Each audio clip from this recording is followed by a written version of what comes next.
welcome everyone to TJ and the Grumpy Old Man. I'm your host, TJ, and with me here, as always, is the Grumpy Old Man. They say there's no shame to his game because he's always the same. That's me. Also with us, another integral part of our podcast, the magnificent Son X. Son X. That's right. How are you guys doing tonight? That should be your every time you come on, you go, Son X. Oh, God. That's it. Son X. Oh, man. There it is. It's got to be a full X, not this thing. X. Grumpy, do you have your microphone hooked up? No, I don't. That's right here. Thanks. No worries. It's good to see everybody here. It's good to see the great minds of this podcast assembled once more. For those of you who are new to the show. And thank you, TJ, for you joining the show as well. Okay. I left too much space for Grumpy to sneak a little cheap one in. No worries. But for those of you who are new to the channel, welcome. This is a twice a week all sports podcast. We talk anything and everything sports. We talk NHL, we talk NFL, we talk MLB, we talk NBA, we talk college athletics, we talk world football, we talk fan fights, we talk anything and everything sports. This show takes place every single Thursday at 9 p.m. Eastern Standard Time and every single Sunday at 8 p.m. Eastern Standard Time. So to make sure you don't miss out on any of the action, make sure you subscribe on YouTube, like on Facebook, and follow on Twitter so you don't miss any of the fantastic episodes of TJ and the Grumpy Old Man. Isn't that right, Grump? I was about to say, isn't that right there? You got to make sure you got to Grumpy, you like to say usually there's something you have to do in order to make sure it helps the algorithm. What is that, Grumpy? You have to write 5-star review. Hey, remind me, Grumpy, how 5-star review, hit the plus, the yes button, hit all the buttons that are important. Grumpy, should they hit the thumbs down button? Is that something they should do? Thumbs up. Everything that needs to be done, they need to do. Thumbs up, like, 5-star review, anything you want. Yeah, and I always like you explaining that, Grumpy, because there is no 5-star review. Just leave the thumbs up. That's all you need. Ding, hit the thumbs up if you enjoy the content. It lets us know that, hey, you enjoy what myself, Grumpy, and Son X do. Today, we've got an action-packed episode for you. Action-packed! As we always do. Man, this is our show. This is our last show before the NFL draft. NFL draft this upcoming Thursday. I hope Grumpy and Son X have been doing their research like I have. So we're going to be talking about some potential trades, some moves on the way. It seems to be like everybody is shitting on Mel Kiper. Maybe it's just that time of year, or I don't know if this is just some phenomenon that happens around, I guess maybe this time of year, or maybe people are just starting to shit on Mel Kiper, getting ready for this upcoming NFL draft. I did happen to see a lot of those tweets. We're also going to go ahead and talk a little bit about, there's some fan fights we want to cover. We'll talk about some of the... That's right. On some of that action.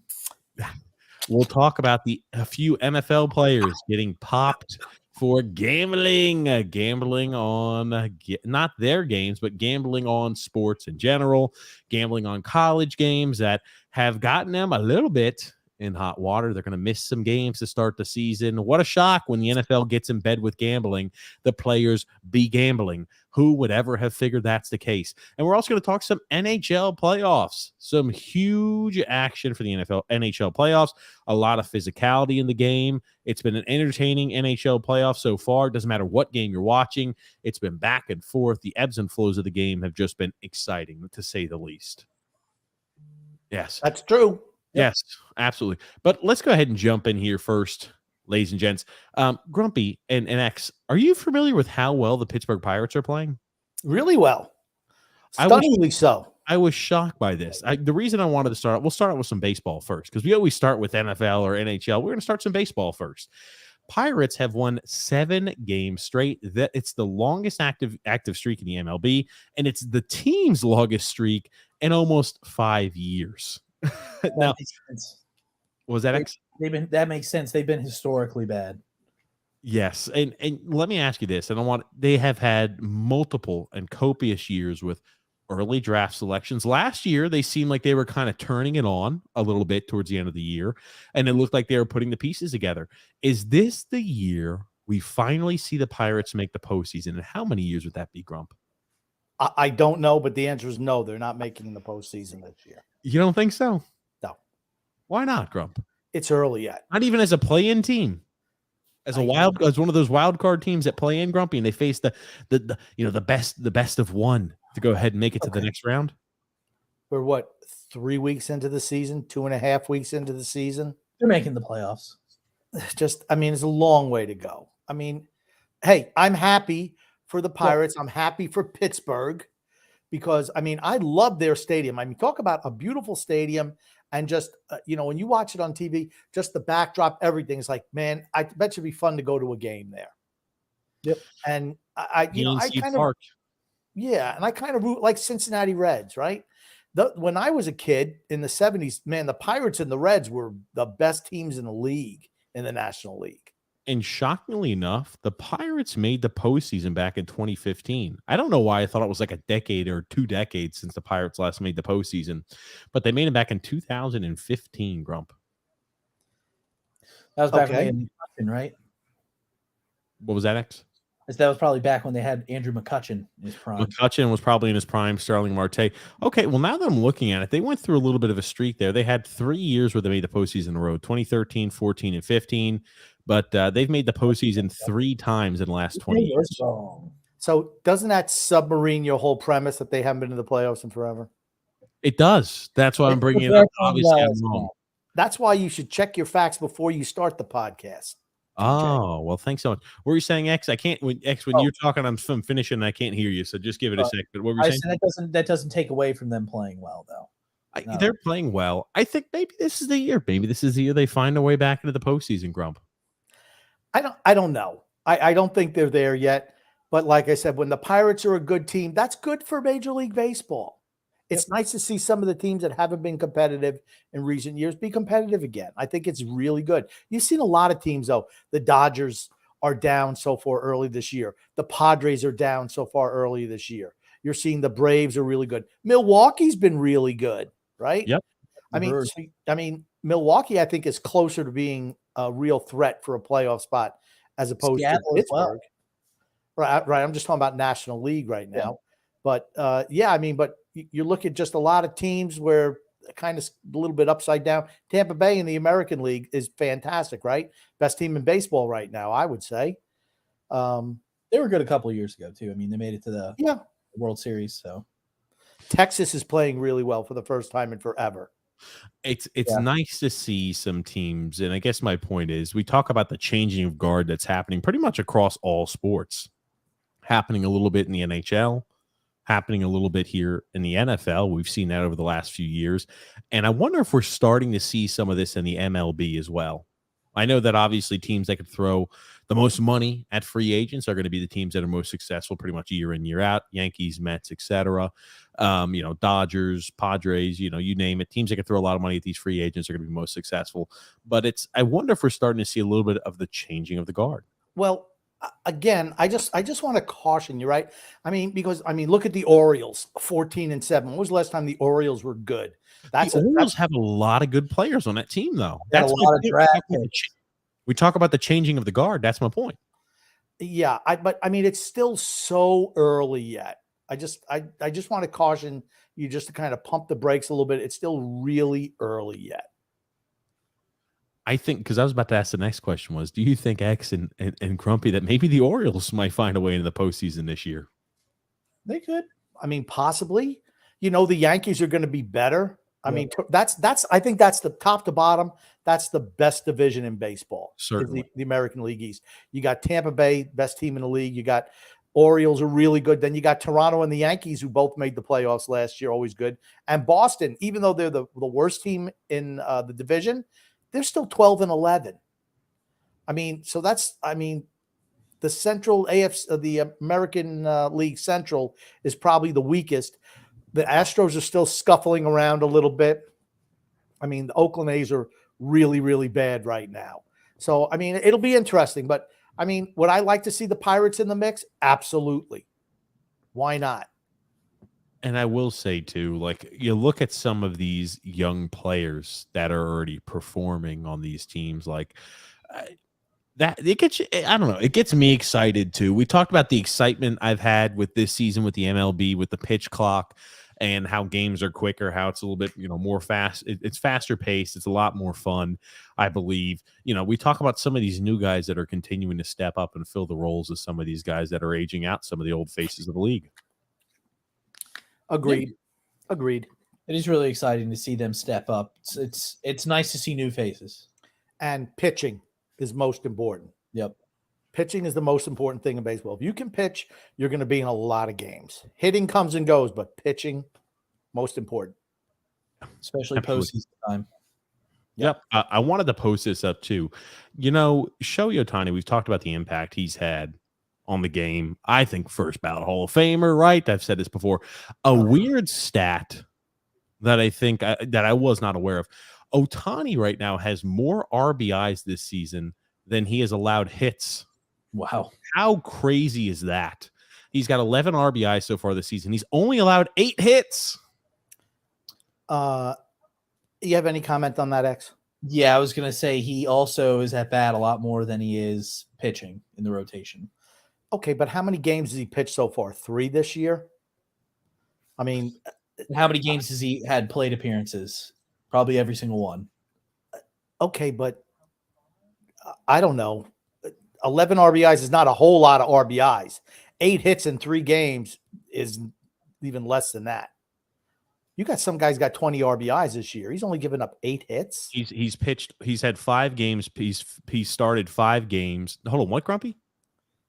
I mean, he's only given up 8 hits. Correct. He started 5 games. He's pitched 28 innings and only allowed 8 hits. He's got a .64 ERA this year and a .82 WHIP. My point is he is playing just when last year and the year before, I'm like, man, oh man, it doesn't get better than this. The start to this season, he has just been electric. If you're the Angels, I don't know how you let it go any further than it has without re-signing him. I don't know what they're thinking. Isn't he a UFA at the end of this year? He's a UFA at the end of this year. And he's got 13 RBIs after today's game. So this stat is a little old. This was 4 hours ago. So after today's game, he knocked in 2 runs. I mean, I'm just baffled that they haven't re-signed him, or then they're saying, well, we're definitely not trading him. You would risk losing this guy for nothing. Think about what, if you did determine you were going to trade him, think about what you could possibly get for him. A lot. He's a generational talent. Generational talent. Not just that, pitching as well as hitting. Yep. And he's not just a big slugger. I mean, he's got wheels too. He's a true 5-star player. I wish we can give him more than 5 stars, because I should be like a 10-star player because of what he does on the mound too. But I mean, and he's a 5-tool player as well, right? Oh, for power, sure. Average, arm, speed. I mean, all that stuff. I mean, he's something else. He's something else. I mean, I know it's early, TJ. I'm surprised you haven't said he's a league MVP yet. He is a league MVP. Okay. I didn't think that even had to be said.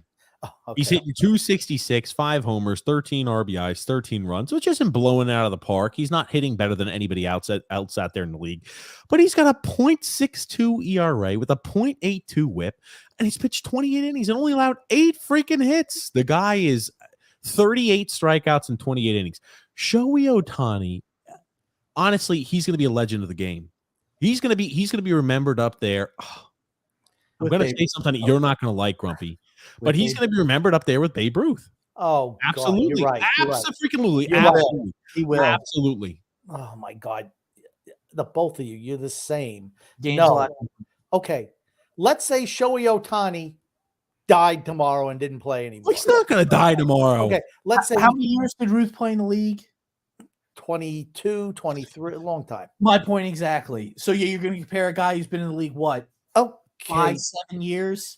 2 guys who's in the league for 28. Okay, he wasn't in the league 28 years. Or however many you just said. 22. Here's the thing.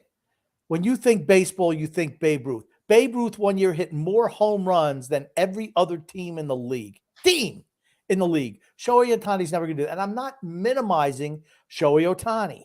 How fast did they pitch back? We're not going down this rabbit hole. Give Shohei Ohtani soft toss, and we'll see how many home runs he can hit. I'm not minimizing what Shohei Ohtani does. I'm not. What I'm saying is to say that he's going to be right. He's never going to be, first of all, as recognizable as Babe Ruth. Why? He plays in Anaheim, and he doesn't speak the language. He's already being compared to Ruth now. The only reason why Babe, your age, ESPN. Oh wow! Ooh, that's not good. That's a hype machine at ESPN. Babe Ruth will be Babe Ruth because he was the first. That's simple. He was the first greatest, right? He was the first GOAT of baseball. Shohei Ohtani is going to be a legend. He's going to be iconic. He's going to be compared to Babe Ruth. Absolutely. As he's already being compared to Babe Ruth. When his career is over, he will be compared to Babe Ruth. Absolutely. Because guess what? He's not re-signing in Anaheim. And could you imagine if he goes to the Mets and plays like this?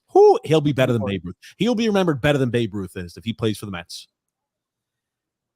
Mark that down in your little notebook, Grumpy. Okay. Take your little notepad out and mark that down. Okay. April 23rd, 2023. He's never going to be. Shohei Ohtani goes to the Mets. He'll be remembered as the greatest baseball player that ever lived. Why would he go to the Mets?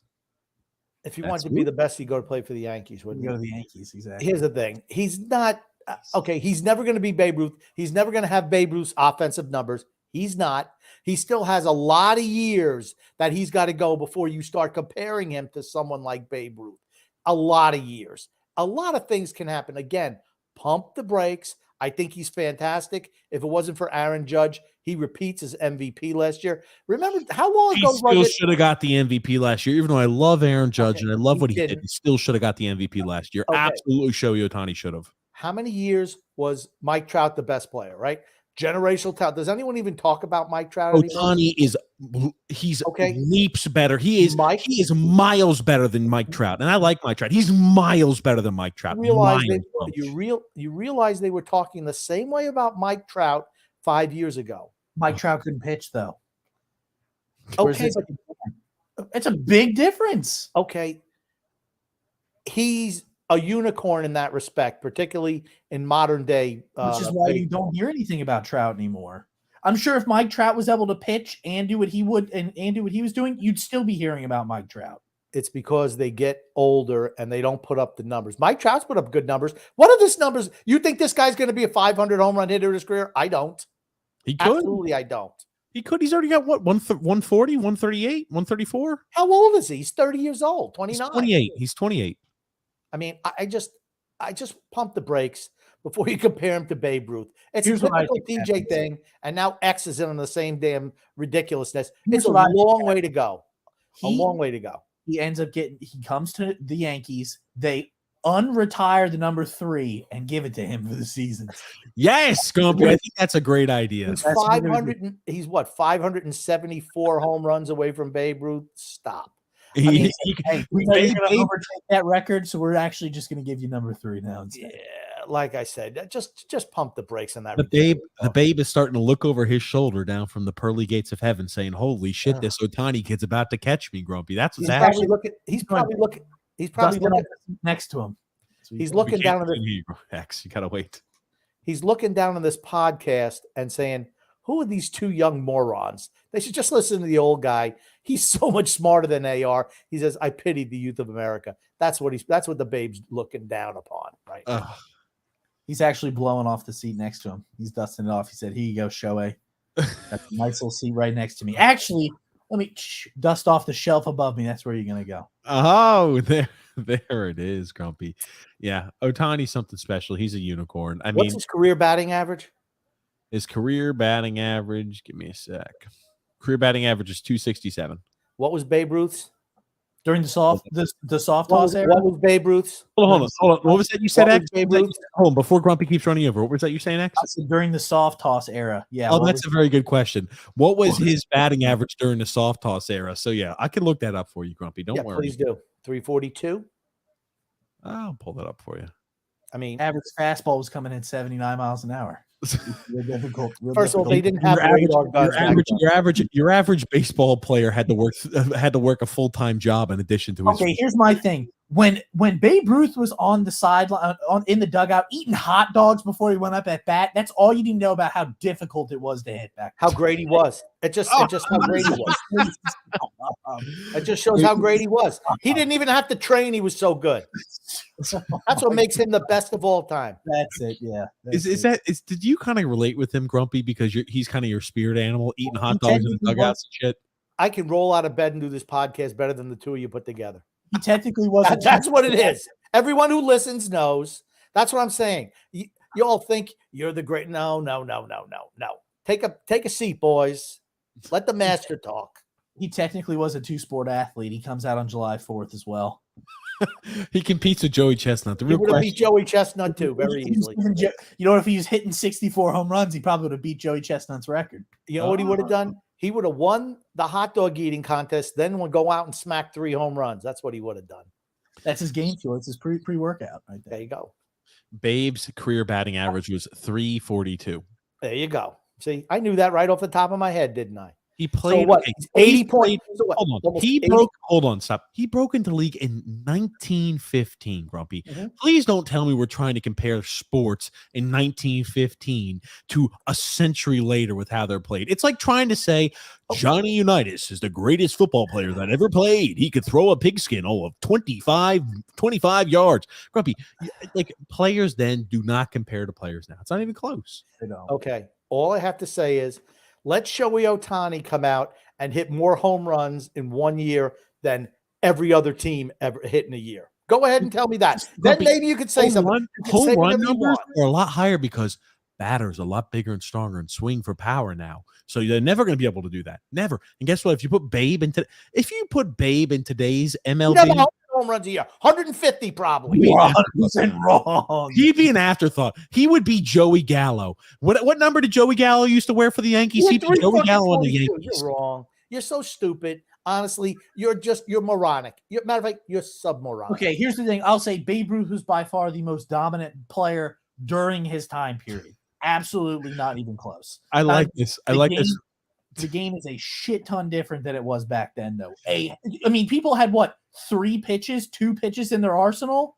Guys have 5 different pitches now. X, you're so wrong because I played. They're all on the disabled list. They're out. A guy pitches 3 games, he's out for a month. Hold on, X. You're so wrong. I played this MLB video game, and Satchel Paige used to throw 115 miles an hour is what the video game told me, X. Because he had 47 pitches too, right? Didn't even have a slider invented back then, but somehow, he was able to throw it, right? There it is. He's great. They were throwing spitballs all the time back then. I think they weren't using rosin like the players do today. So he didn't have as much grip. So players have much higher spin rate when throwing. They went right out to the field and had shit in their back pockets, filing shit down, putting goop on their fingers to make the ball break and curve. That's what they did. I like this here. We're gonna need some comments, but I wanted to jump ahead of this one. Tony Chi said Babe Ruth was a coward and would rather sing a bat than fight in the trenches. I couldn't agree more, Tony Cheese, because Shohei Ohtani would have been on the front lines. That's the type of player Shohei Ohtani is. Freaking the greatest of all time. The future greatest of all time, Grumpy. That's what it is. Future GOAT. That's why he's the GOAT. That's why he's the GOAT. I like that one. Drew Hell said, TJ, all I'm going to say is you better pray a certain team doesn't win game 5. You better get on your hands and knees and start praying your loudest prayers to Jesus. I will cook you in the comments. What is he talking about? I don't know when the series is over. Hold on. I thought the Hurricanes were winning this series. So I don't know what he's talking about. JP said here, I seriously don't know why you guys are casting shade on Toronto for goon tactics. They really haven't been taking runs. The series, has just been generally physical. No. Just like I think Toronto is starting their goon tactics. Absolutely. I think other teams in the NHL are doing the same thing. Lesser teams, that's what they do. Toronto knows they can't match up with Tampa Bay. They can't. So, the cheap shot elbow. And here's the thing. The hit on Hedman, Jarnac, Braden Point. No, not Jarnac, Braden Point. There was a legal hockey play till right at the end when he extended the arms and shoved them into the boards. There was a legal play before then. He extends the arms. That's what makes it boarding for me. He didn't have to do that. He had him edged off. He could have rode him in there with his body. He extended, which at that distance knocked him off balance and head first into the boards. JP says the point hit on Riley wasn't even boarding. They were both going really fast, and Point fell to the boards awkwardly. No, He shoved him at the last minute, which threw him off balance. it was an odd situation because here's the thing: Morgan Riley shouldn't have even touched him then. Neither of these players had the puck. Morgan Riley puts two hands on the guy and starts driving him in as they're going to the boards at full speed. No one has the puck. Morgan Riley says, "Hey, let me go ahead and put these two hands and this stick in the back of your body, and you're going to go sliding in. I'm going to push you right through this board." I mean, like, think about it. Three players injured, has missed at least 2 games for Tampa Bay. All done at the hands of very questionable hits. That's goon dirty tactics. Other teams have been doing that stuff too. JP says Tampa are definitely no angels. They take cheap shots as well. I really don't understand the hate. I don't like. I guess maybe none of Tampa's hits or dirty cheap shots have resulted in any Toronto player missing substantial time. I mean, you've got 3 players, 3 very, very valuable players for Tampa. It just happens to coincidentally be 3 very valuable players for Tampa have all been out for multiple games after very questionable hits on them. And here's Tampa absolutely retaliates. They don't take that shit. And they shouldn't. They don't. No. They don't initiate. They remind me so much of the Islanders, honestly, the old time Islanders. Their ability to change their games and morph their games to play whatever style. You want to goon it up with them, they'll be happy to get down in the trenches with you. Just like Shohei Ohtani, baby. But the whole thing is you're not going to see them initiate that. You're not going to see it. JP says here, to be clear, I'm not a Toronto fan. And good evening. I wish I could have been on last night, but I had a band/dress rehearsal. Hopefully that went well, JP. Nice. Jonas Corposalo is even better than I thought. A fantastic goalie. Not quite as good as Sorokin, but he's really good. He's playing really good right now for the Kings. That's what I'll say about Corposalo. He is not a great. I don't think he's a great. I don't think he is either. He's doing the job right now, though. Tony Cheese says, I'm infuriated, and I'm going to take it out on Drew tonight. I wonder why Tony Cheese could be infuriated. Why would Islander fans be infuriated today? Grumpy's comments about Babe Ruth, that's why. Grumpy's comments about Babe Ruth has made Tony Cheese angry. That actually does make sense now, X. I disagree with that. I don't know why he's angry. I'm not angry. That's right. I don't even want to speculate on why he's angry. Johnny Mac, Grumpy. Goof evening, boys. Probably good evening, but maybe goof evening. Our 4 teams finished second, each of them on the plane, listening until takeoff. Oh, well, that's too bad. That's too bad. I was hoping they were going to win. Sorry to hear that, Johnny Mac. Hey, at least second place is better than 3rd, 4th, 5th, 6th, etc. But man, to get the gold, that always stinks. Go ahead, DJ. Tackle his comment. Why don't you? The Islanders appeared to return to homeostasis without the refs, providing Game 3's home cooking. Are you expecting me to mistake homeostasis, Grumpy? I expect you to. I am a very learned man, Grumpy. Thank you very much. I thought a scholar, Grumpy, and a learned man. I thought you were gonna bungle the word "the." He's a scholar of butchering comments. Oh, there it is. Yeah, they did return back to normal. I don't know what to say. Carolina is a really good team. 2 words about the Islanders. They suck. And Andriel said, not even worth commenting on the shit bags that play in New York. I don't know if he's talking about the Yankees or the Islanders.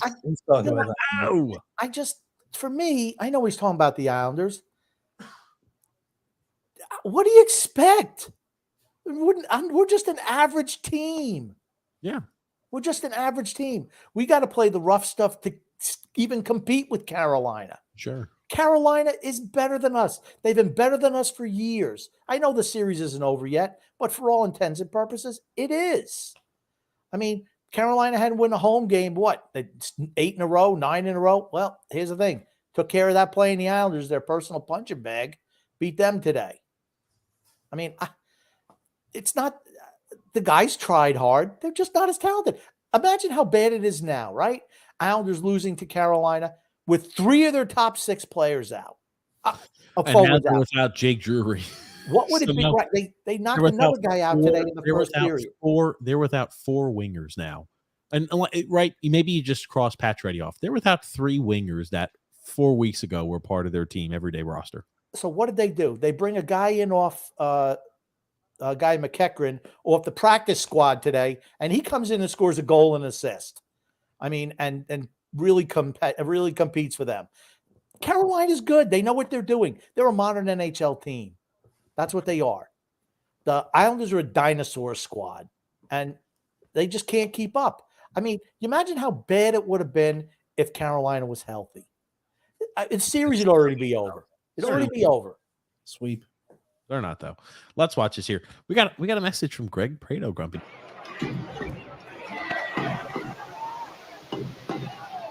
Sunex! Wow! Holy shit. Looky there. Hold on. X gets a mention. Looky there. Son X gets a mention. There we Looky go. there. Greg Prado gives it to Son X. Oh my gosh. Let's just Sunex! Son X. Grumpy. Did you hear that one? Oh! Son X, the legend, Son X. I'm jealous about the book that Greg's going to be able to write after Lou Lamoriello decimates the Islanders. That's going to be a good book. Well, no, I'm interested to listen to that. I'm interested to read that. Well, I said listen correctly because I'd have to listen to the audiobook. I can't read that many words, but go ahead, Grump. I don't want to get too much into the Islanders today. No, we're not. It's not an Islander podcast. We got a lot of stuff to talk about. Better team yeah. won again today, right? A comment made by TNT announcers caught my attention. They mentioned how good the Islanders are at zeroing in on some players during the playoffs. They sounded to me like the Islanders have a reputation of being headhunters. Look what they did. Look what they did. Who did they go after today? Nietzsche's. They went after Nietzsche's all game. All game. They try to, I think they target guys without a doubt, and they try to take them out. What kind of teams do that? Teams that aren't talented enough to keep up with you skill-wise. So what do? They target. That's what they used to do to Boston back in the day. Not the Islanders. Whoever would run Ray Bork all the time. Run him. Wear him out by the end of the series. And it wound up eliminating Boston every year when he was there. They wear a guy down. Alexander's. Go ahead. I'm sorry. That's fine. That's enough. Yeah, I was about to say, I don't want to talk too much Islanders, but Alexander says here, hey, guys, I thought the Mets have played very well lately, and I think that, Alvarez is going to be special. We're going to find out if he's going to be special or not. They have been playing better. They haven't played better. Wonder, we talk about trading for Ohtani, maybe, right, because the rumor is, right, the Angels said there's no way in hell they're trading Ohtani. I'm not sure. And if he does get traded, if he does get traded, who's going to be, the teams after him? I was just saying, you wonder if he wants to move because he might realize they have no shot of winning a World Series there. Yeah, he is. He's looking.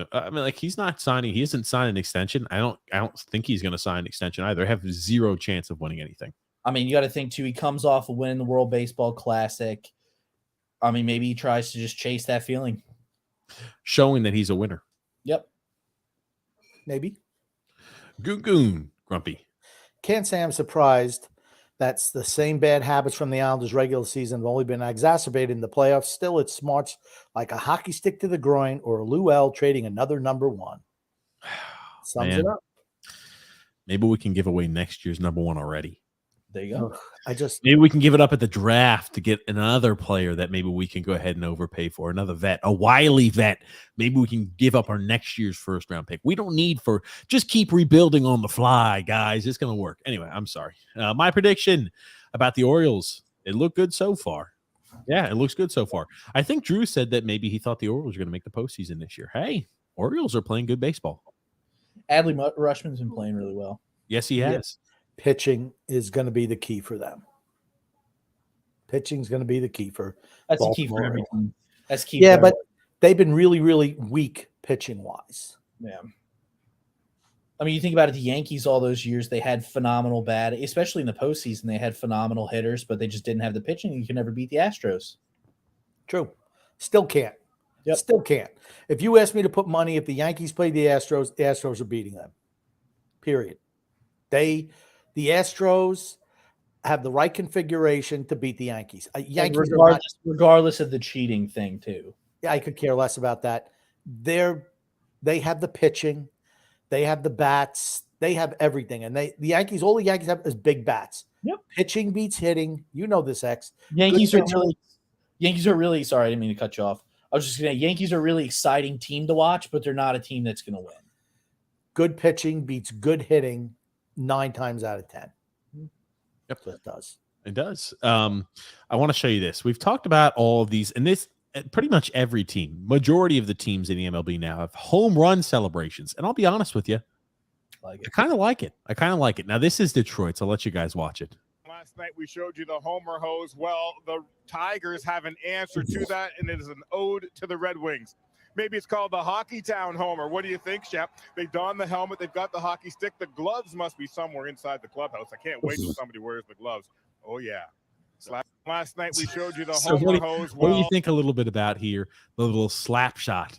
The homer slap shot, Grumpy and X. Not as good as the homer hose, but I like it. Sure. I like it too. Not as good as the homer hose. Not much of a slap shot either.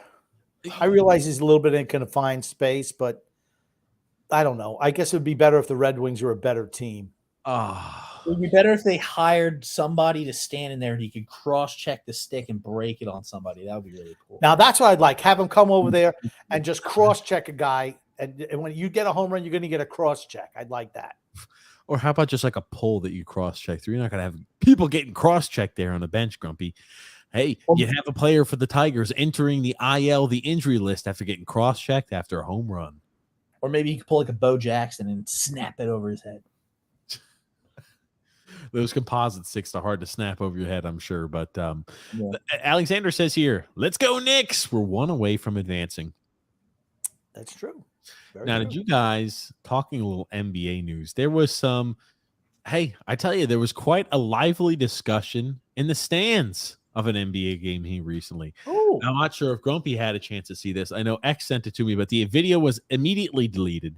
So I'll show you this one. Hopefully it does not get our video age restricted. It probably will. Okay. 22 seconds. Oh. Throwing this guy around like a rag doll. What the hell's happened? Nobody gives a shit either. One guy's got his pizza. Why is he hitting this kid? I mean, it's not a kid. He's got a beard. He just looks like a kid because he's so scrawny. There's no context, but why is he? I wish we knew why he was punching. Here's the thing, go. Kudos to the videographer. What did he do right here? Landscape. You know what he did right? You get to see the whole punch. There it is. Amen. Whoever recorded this video needs a round of applause. Hold on. Here we go. A round of applause from the TJ and the Grumpy Old Man crew here. That is spectacular. I never thought I'd see the day where we ever would have a fan fight in landscape mode. This OG knew what to do. He was a loyal listener of the TJ and the Grumpy Old Man show and knew when he saw a fan fight break out, landscape mode is the only way to record. Another thing I didn't mention, I think Greg's video was in landscape mode too. So Greg doing a great job. Greg practicing what we preach. No, Greg's was not in landscape mode. I thought it was. I thought it was. I don't think it was. Maybe it was. You're putting down my mind now, Grumpy. What the hell? I think it was. I think that it was. I thought that it was in portrait mode. I'll tell you here. No. Oh, it was portrait mode. I'm sorry. Yeah. Thank you. Anyway. Greg, you should know better. Greg, you weren't recording a fight, Greg. We're giving you a pass. Whoever was taking the picture, man, you need to smarten them up. Oh, stop. But this one, my God, this wasn't much of a fight. This is just more of an ass whooping. I just wish I would have known what they did. I mean, Can we talk a little bit about what the hell's going on around him? Look at this family right here. As this kid is getting, and I mean absolutely ragdolled. He's getting ragdolled, this old lady, and you see that the people next to him just like Pat. Oh my God! Oh, why is this kid not even throwing a punch? I mean, his ass whooped, Grumpy. You kidding me? Yeah, I don't care. I'm throwing. Okay, what did this guy with the Yankees hat do right, Grumpy? It's like an NHL move. He went ahead and turtled him. He brought the jersey over top so his arms are stuck like this in front of him, and he starts just hammering them. This guy is a seasoned veteran regarding fan fights. This is a guy who's probably like 92-0, and this scrawny guy picked maybe a fight with him and just caught the hands. From what it looks like to me, it looks like the scrawny guy was sitting in his seats and he didn't like that. So he decided, well, I'm taking my own hands. I'm going to beat the hell out of you. I mean, this guy's on an island all by himself. No one is doing anything. Finally, somebody steps in, waves it off. Okay, he's had enough. But it's like, I don't know what this kid, I wanted to see what actually happened before.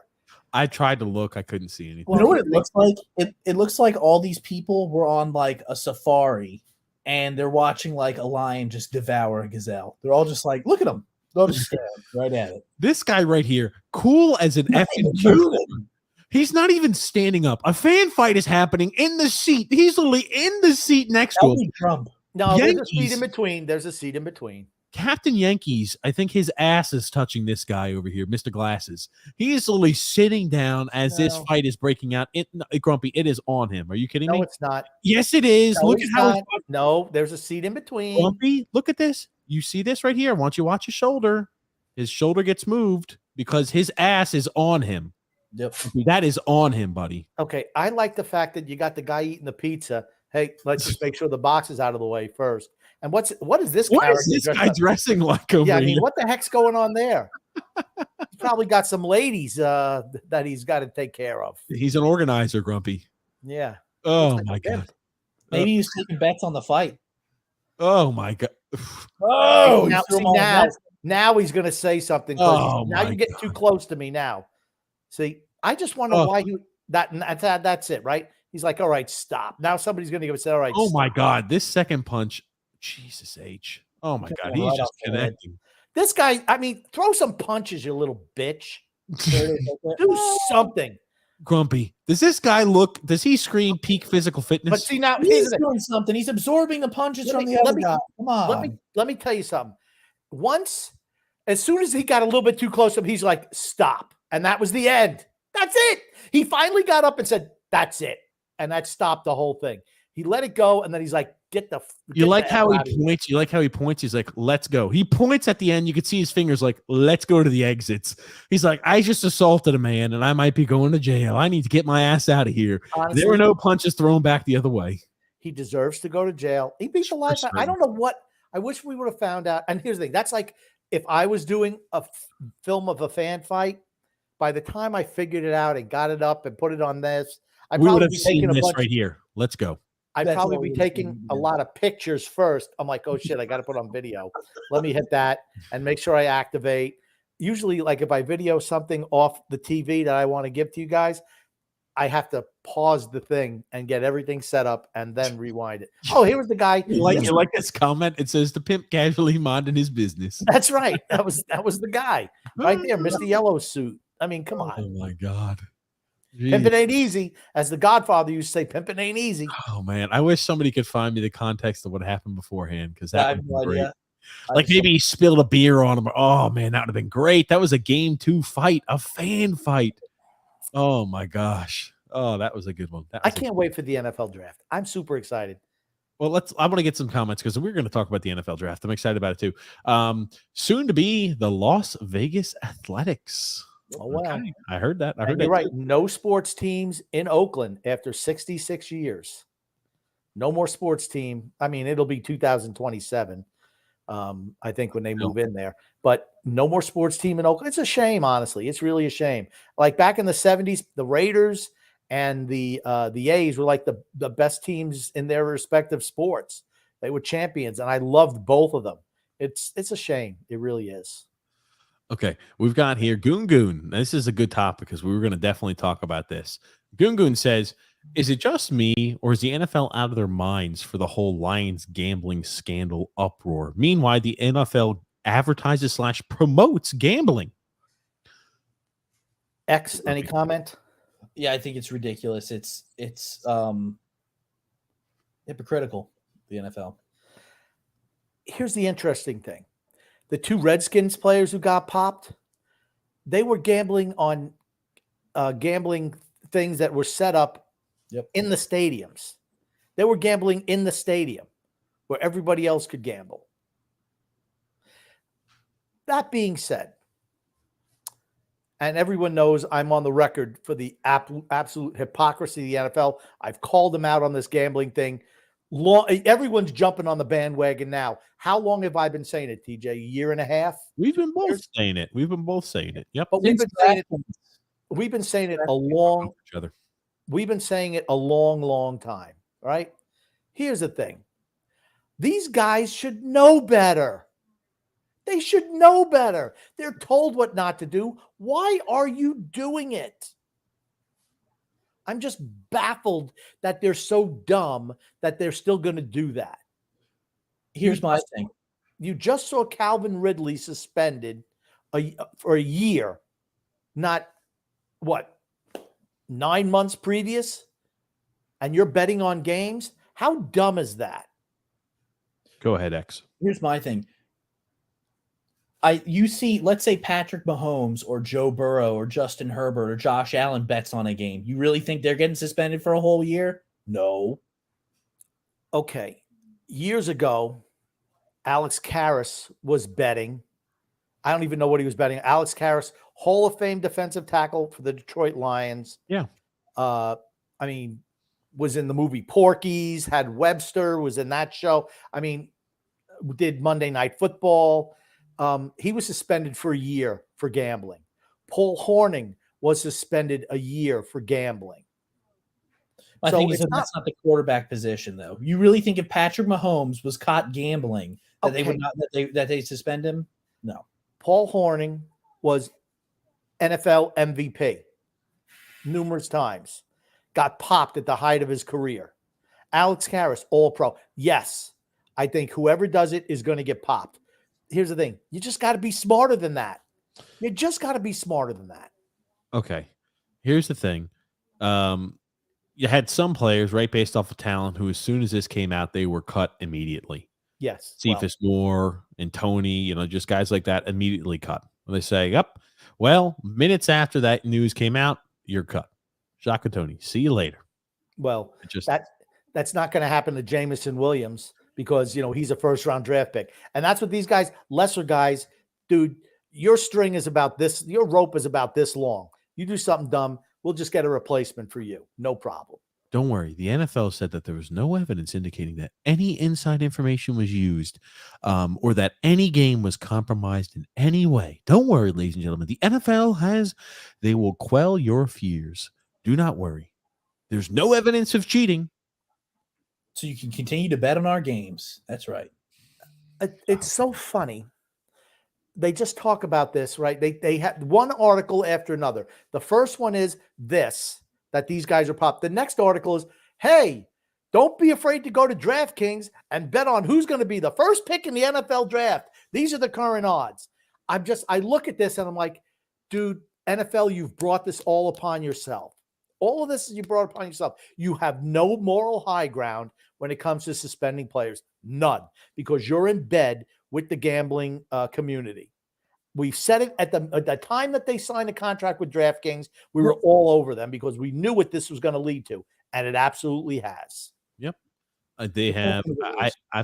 Here's the thing. My opinion. I think X agrees with me too. I don't give a shit if people are gambling on games. I don't care if players are gambling on games. Don't care. I'm with you. I disagree. As long as they're not gambling as long as they're not betting for their team to lose.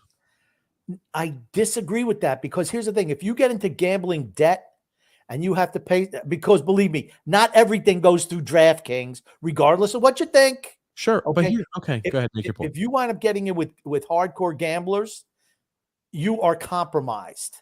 Kind of like what happened with NBA officials on a consistent basis years ago. Multiple NBA officials were there, manipulating the calls of games because they were compromised. One guy on a consistent basis was manipulating game. One guy that we know of. And hey, look, we found out years later that Barcelona was paying referees and officials too. And an official very close with La Liga players. You know what? The gambling and the manipulation of sports happens way more often than we think by officials, and I guarantee you it's already happening by NFL and certain professional players. Absolutely. Do you see why you have to have punishments then? This is why. Because if you bet on your team to win, I don't care. I don't know. You can't be betting on anyone. You should not be, because here's what happens.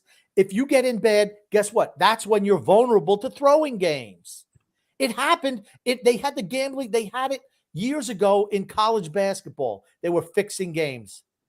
Years ago, they were fixing games. The New York Community College was a really good team. They were guilty. They had the scandal in Massachusetts in the 1980s where players got in trouble with gamblers. So guess what? They had to throw games or sacrifice, okay, don't score this many points or don't do this. And they were throwing games in essence. So this way the gamblers knew who was going to win the game. That's why you have to punish them. You have to do that to protect the integrity of the game. The thing that makes it hypocritical about the NFL is they're in bed with the gambling community and they still want to hold these people. That's the issue. That's what makes them hypocritical, because they're in bed with the same people that they want to keep the integrity of the game against. Right. Grump, here's my thing, though. How would any of the players get in debt when they already have the script for the season? That is true. That's a good question. They've already got the script of the season. How can they get in debt? Here's the other thing, too. If you catch a player betting against his team, lifetime suspension. Never allowed to touch the sport again. It doesn't matter if you ever bet against your team and found a lifetime suspension. It doesn't matter if you bet against or That's for how them. you solve your problem. Absolutely does. If I'm betting on my team to win, it should be no problem with Okay, that. but you know what that means? If you're not betting, let's say you're betting every week on your team to win, and all of a sudden, I'm not betting this week. Hold on. You think players are gonna bet on their team every single week to win? Like a team, let's say hey, we're an average ball club, but now we're playing the miserable Miami Dolphins. They're not miserable now, but we're playing the Houston Texans. We're playing the Chicago Bears. What's wrong with that? Okay, that means the guys who set the odds in Vegas, they're like, oh, because believe me, they know who bets on what. You don't understand. Just go to Roger. Okay, so you're saying the odds might get skewed more if we know he's betting on. I don't give a fuck if these gambling companies make any money. I don't give a shit. Okay. All I care about is You don't understand. You don't understand. You think everything is DraftKings. It's not. That's this much of what actually happens. This much. The guys. Yeah, hold on. They're a publicly traded company. It's more than this much. Let me finish up. Let me finish. Sure. The people who DraftKings does not set the odds. That's set by Vegas. That's all organized crime, all of it. Okay. Guess what? When they see Pete Rose gambling on the Reds, okay, I'm gambling on the Reds today. I'm gambling tomorrow. I never bet against my team. Guess what the gambler says? He's picking his team to win here. He's not picking this. That means he's picking them to lose. That's the way they look at it. Why does that matter? Why does it matter if the gambler is then able to make more money? I don't get. Again, you can shift the odds. I can shift the odds. Who gives a fuck about the odds? I can care less. The gamblers do, because that's how they make their money. So you're defending the gambling companies, and the people who create the odds is what you're defending. I can give two shits about them. I could care less about who creates the odds. I am just telling you what happens. That's why these guys get in trouble. That's why these guys get in trouble. Because the people who create the odds don't like the fact that other people know information, and it makes it tougher for them to make large margins of money. Maybe that's why. They know who to bet. That they know who to bet. If you have a guy who's betting on, you got a guy who bets on his team week 1, week 2. He doesn't bet week 3. Cool. He bets week 4 on his team. Bets week 5 on his team. Doesn't bet week 6. Next week he doesn't bet again. You say, okay, guess what? He's not thinking their team's going to win. Who cares? Here's my thing, though. Aren't you the same guy who thinks Pete Rose should be in the Hall of Fame? He should be in the Hall of Fame because when he bet, why? It was proven that he bet, he was as a manager, not as a player. He was never getting in as a player. He's the coach of the team. He can set the lineup, right? He can affect the game. That's not why he was in the Hall. He never would have been in the Hall of Fame as a manager. It was a player. I agree with Grumpy on that one. It was when you're a player. They never proved that he bet on games when he was a player. It was when he was a manager. Here's the other thing, too. I can care less about, certain gamblers are going to make more money, and that's how they're going to – I could care less about – I don't care about the gamblers making money. They're the guys who set the lines. You understand? Who cares if the guys who set the line make money or not? I don't care. You don't get it. You don't understand. You just don't understand. You do not understand. Let's just move on because you don't understand what I'm even talking about. No grasp. I don't think you understand what I'm talking about, Grumpy. Anyway, you think it's okay to bet on your own team, but not against your team. When you're not betting at all, in essence, what you're saying is if I'm not betting for my team. I think you could do 2 of the 3. You could bet on your team. You could not bet, but you cannot go ahead and bet against your team. That's the one no I've got. You bet against your team, lifetime suspension. See you later. Never able to play again. You lose everything. Void of your contract. That's how you make sure nobody bets against their team or they try to go ahead and do shit. And if you find out he's doing it through a back alleyway, see you later. Okay. You're done. So if you have a team, you know that you don't have a starting pitcher tomorrow, and there's no way your team's going because you don't have a starting pitcher. Well, I'm going to bet on the other team because I know we don't have a pitcher. It's not like it's going to affect You're not allowed to bet against your team. You shouldn't be allowed to bet. What I tell you in the rules? What I tell you in the rules? I just said. Bet for your team. You can go ahead and bet for your team. You could bet, and you're not bet. Cannot bet against your team. I have no problem with you betting on some other sport. You should never be betting on your own sport. Ever. No. But they're not allowed to bet, period. Right. Which is an issue. Okay. But here's the thing. You know what it is. Horse racing. Okay, but you know what it is. Why are you so dumb? You can go up to a window at a horse racetrack and bet a racehorse. Oh, absolutely can. What? I didn't think they were allowed to do that. Yeah, they can. You could do that. Oh. They just don't let them bet on the game. They shouldn't be betting on games that they play in. What if it's one they're not playing in, though? If it's in your sport, you shouldn't be betting on it at all because you might have inside information. That's the way they look at it. Is it hypocritical from the NFL? Wouldn't it be nice if they prosecuted the politicians that do that anyway? Okay, let's move along. Frank K said here, the Islanders are finished. How do you lay a dud in a potential tying game? Bo Doormat sucks. Lou for gullible GM of the year. Expect no playoffs for many years. We're screwed in so many ways. I'm going to wait until we're actually eliminated before I say what I'm going to say. Sure, and I agree with you. That's all I mean, it doesn't look good, but I don't think I'm ever going to see the Islanders win the Stanley Cup again. I firmly believe that. Yep. I got a message from our friend Stephen Porter of the show. He said, my high school football coach was one of Pete Rose's bookies. I guarantee you he was betting while he was playing. Whoa! I guarantee Porter breaking the news. Here's the thing. I agree that he probably was, but they didn't catch him for that. They caught him for gambling on when teams he managed. That's what he got popped for. Yeah. As long as you're betting on your team, I don't care. And that's why these guys betting through sports books is even more idiotic because everyone knows you got to give information, personal information to even make those bets. Just dumb. They should learn. I don't understand why you don't learn that. Just dumb. Yep. Got to hear a comment there. Mario says here, Uncle Stevie is going to empty his bank account if Shohei Ohtani hits the market. And I hope he does. He would be a great addition to the Mets. Could use him. Steve Cohen. There it is. And then Drew L. Grumpy. I know it's early, Grumpy, but I'm surprised at how quiet you've been about Juan Soto. Last time I checked, he's batting like 170. He's absolutely having a down year. 2 down years in a row. It's like maybe his struggles. It's early yet. It's early yet. Again, it's early yet. He's asked me the question. Let me answer the question, okay? Before you start, you and your little mustache start chirping in, okay? Okay, I'll wait. I'll sit back and wait, Grumpy. Here's the thing. We're 2.5 weeks into the season. We're 20 games into the season. Okay? 2.5 weeks into the season, maybe 3.5, whatever it is. 3.5 weeks. Okay? 3.5 weeks into the season. You're going to see him start to pick up now that Fernando Tatis is back in the lineup. How many times are you going to be able to say that when he doesn't pick up? When are you going to finally admit you're wrong? He's already started picking it up a little bit. Going from 160 to 180, I wouldn't call picking it up. It takes time. It takes time to elevate that batting average. Fernando Tatis had a stellar first game back. What'd he do? I think over 5, yeah. And the next game he hits a home run. So. Fernando Tatis Jr. is fantastic. He's 150 times better than freaking Juan Soto. Juan Soto is freaking. He's just a slough. He's just a schlub, Grumpy. It's almost like somebody called that one too before it happened. Kind of like he called Baker Mayfield. Kind of like he called Kyler Murray. Kind of like he calls everything right, Grumpy. 0% wrong, Grumpy. He's doing the Paul Bearer face again. TJ is. Oh, I'm right with the urn. Cocoon says, Grumpy, I enjoyed watching you sing last night. A singer request for tonight. Can you please whistle the Harlem Globetrotters theme? Pretty please. No, the warden hates when Grumpy whistles.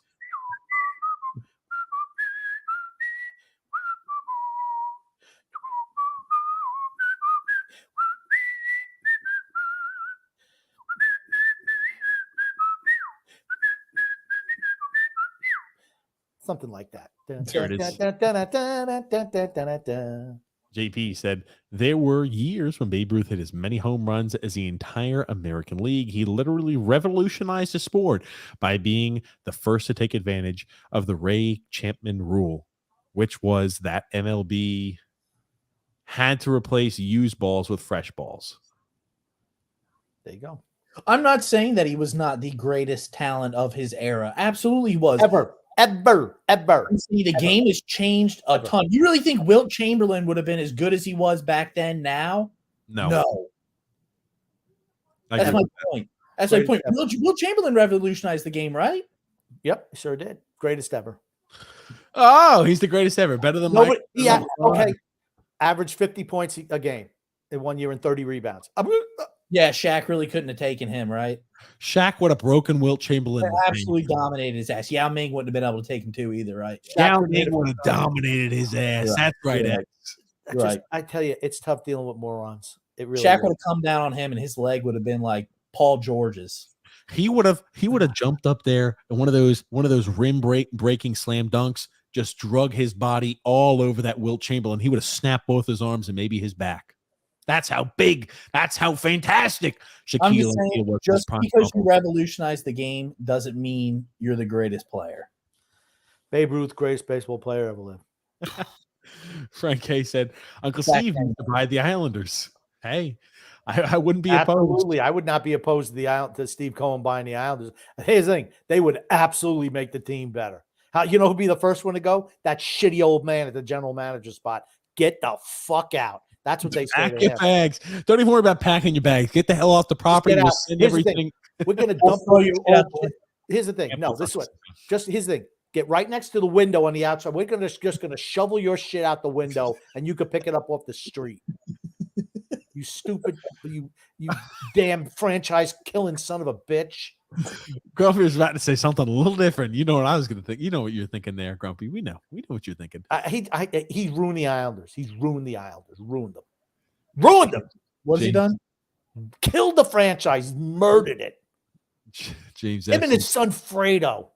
Not a good day in hockey. Oh man, yeah. Let me tell you something. This offseason, Lou Lamoriello, he hates us now. He's really going to hate me by the end of the summer. Oh wow. JP said the rule was instituted after Ray Chapman died on the field from a beaming with a dark beaming, not beaming, beaming. A beaming. Yeah, hit with the ball. Yep. God willing that Steve Cohen buys the Islanders. That would be nice. And did you guys see the Rangers destroyed the A's the other night, 18-3? Wow. Yep. Joseph C. said Ohtani is probably staying on the West Coast, but if it's strictly about money, it will be the Mets. They'll outbid the Dodgers and the Yankees. That's what I'm talking about, Stevie Cohen. Let's go. Oh, man. I guess I can understand why the Dodgers would sign him. They have so much talent.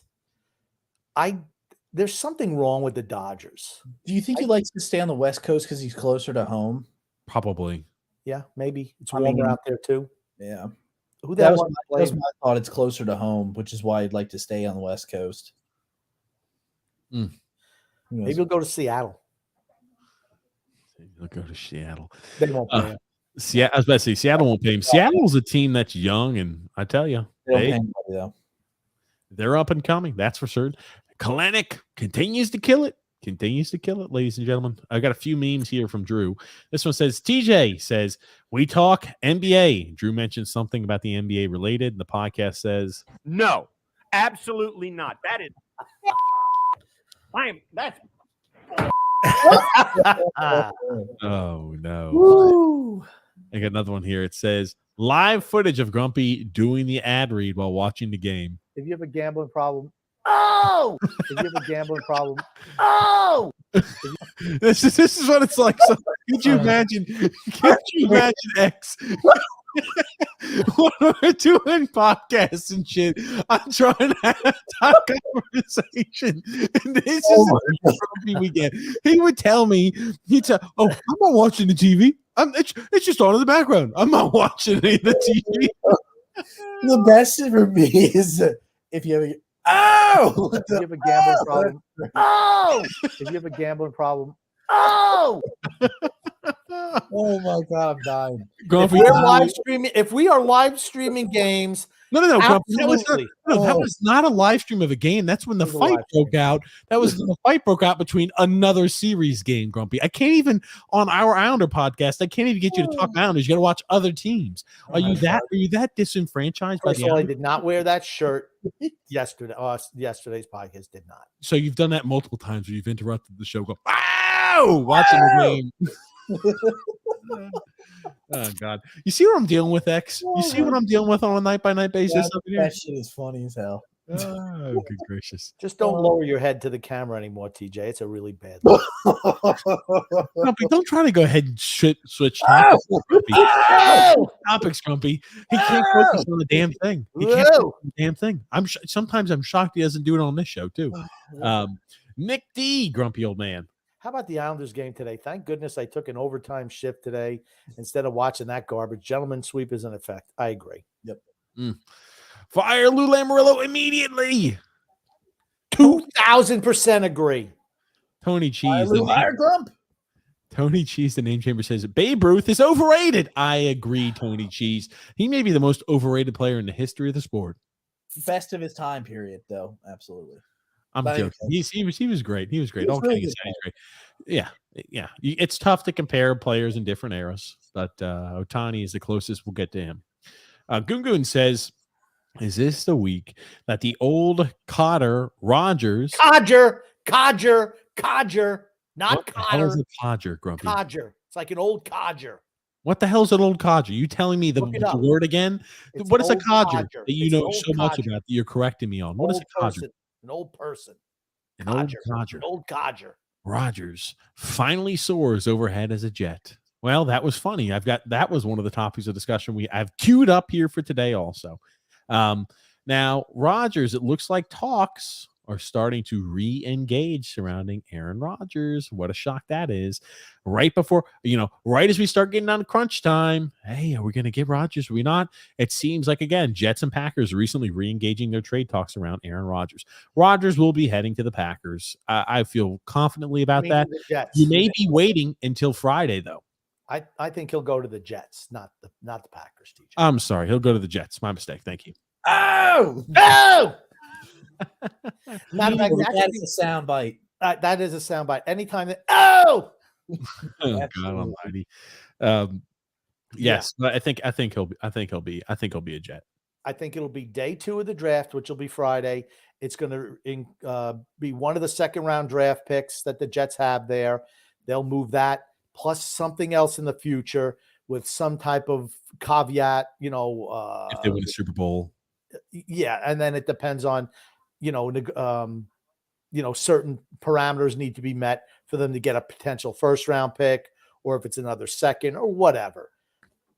Here's the thing. The Packers have totally divorced themselves from Rodgers, and I don't see how you can possibly bring him back. Yeah, I agree with you on that. Grumpy, do you see this in Sun X? I do. It's our Twitter first. What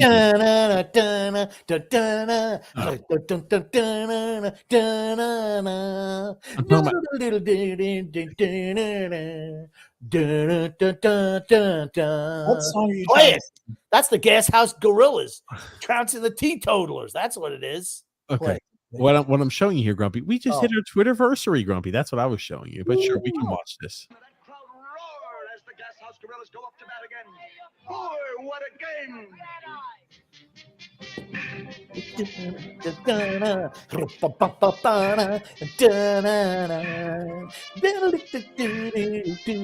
Grumpy, can we just hear what's going on instead of you? This is what it would be like if Shohei Ohtani played back when Babe Ruth did. Oh! Yeah, he'd be the guy giving up the hits. Oh. He'd be the Gas House Gorillas.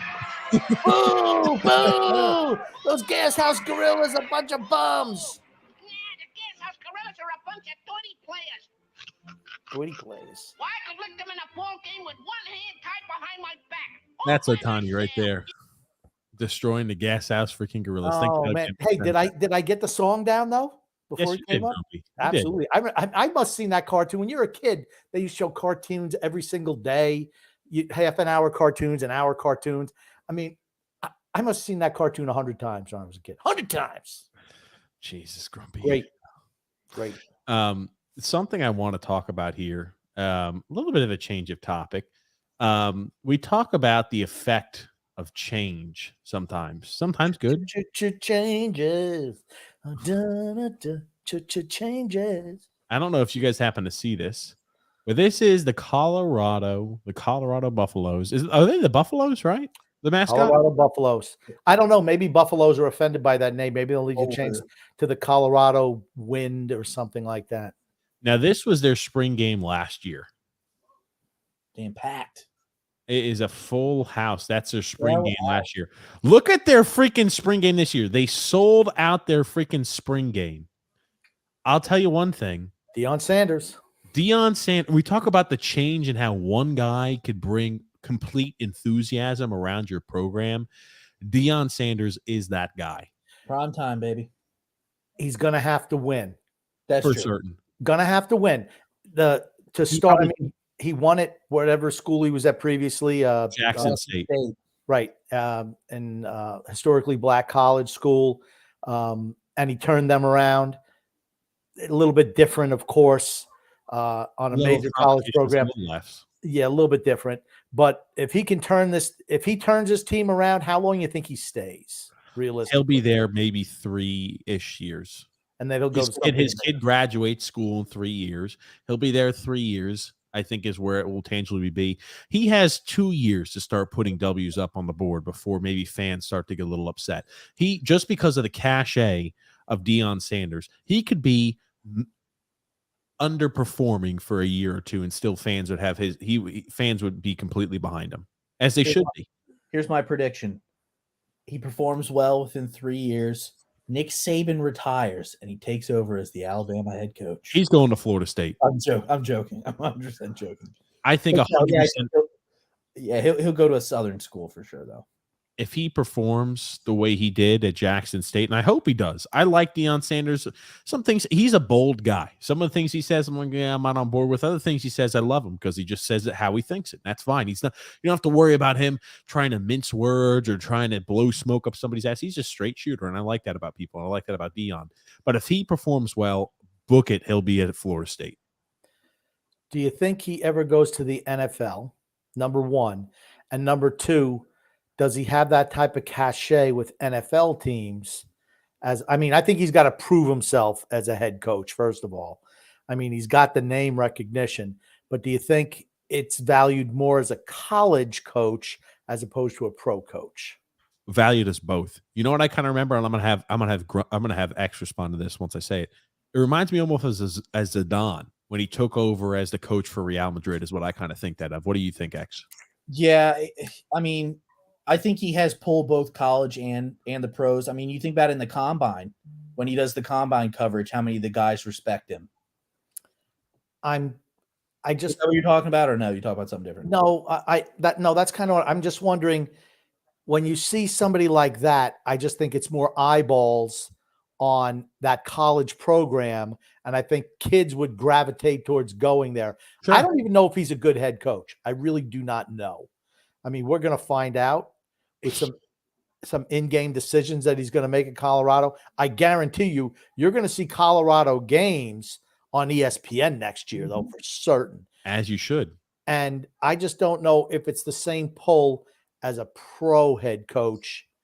I don't know. I'm asking. And here's the thing. He might not even want to be a pro head coach. Maybe he just wants to be a guy who's a college head coach where you kind of run the whole thing yourself. I'm telling you this. I think he can be extremely successful. I think he's a great recruiter. He sells just because, and then now you're at a Power 5 school, albeit the Pac-12 blows. I think immediately you're going to see much more production out of Colorado simply because he's going to be able to recruit a different caliber of athlete that Colorado does not and never has had before. Like Travis Hunter's like, hey, I'm coming with you.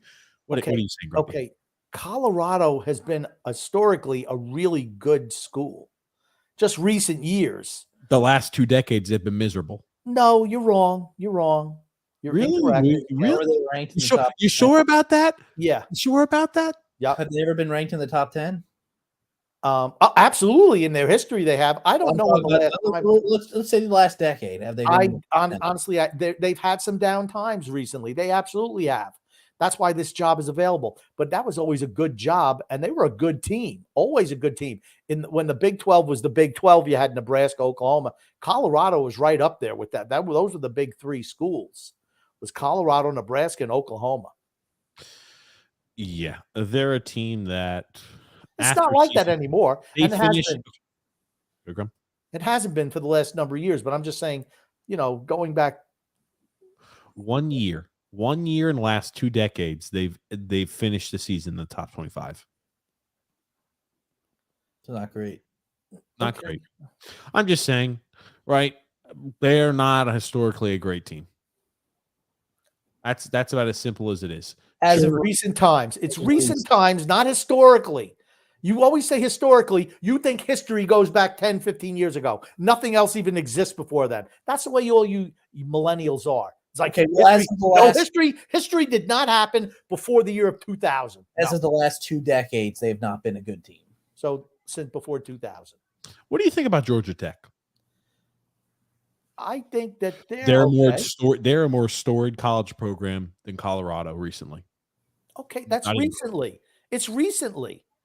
When Bill McCartney was the head coach of Colorado, they were a damn good team. I think they won a national championship once. Absolutely, they did. I mean, you're not a crappy team winning national championships. Yes, 30 years ago. Yeah, it's been hard times. Absolutely, it has been. I mean, that's why they've had all the turnover they've had. I also feel it's a lot more difficult to get recruits out there to Colorado than it is to Georgia Tech. The statement I made was they're going to have a different caliber and a different level of recruit that they haven't ever had before.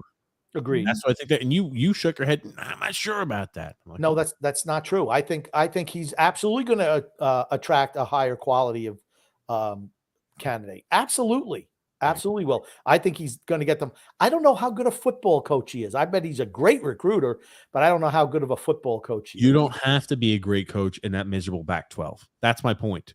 You could be a Mario Cristobal. You could be yourself a Lincoln Riley. All you have to do is recruit well out of some of these, some of the bottom tier of the Power 5 divisions and conferences, and you're immediately able to compete. It's just that simple. It does help when you're a coach for a school that's in California. Yeah. Sure. That's why I was saying I feel like it's more difficult for somebody to get recruits for kids to go play in Colorado than it is for kids to go play in Georgia. Colorado's a really nice place. Nebraska. I'm not poo-pooing Colorado. I'm just saying it's cold there. Whereas Georgia, it's really not. Okay. Let's look here. Got a comment here from Shay. Says, "What's up, you guys? What's up, y'all? There was almost a fan fight in my section. Oh, Shay, I hope you had the camera phone ready." She was getting ready. Oh crap! There it is. Joseph C said Barry Bonds, Willie Mays, Hank Aaron are all better than Babe Ruth. No, the only guy who I would say classifies as good as Ruth, maybe Willie Mays. Willie Mays, without a doubt, total Willie 5-school player. Willie Mays was supremely talented.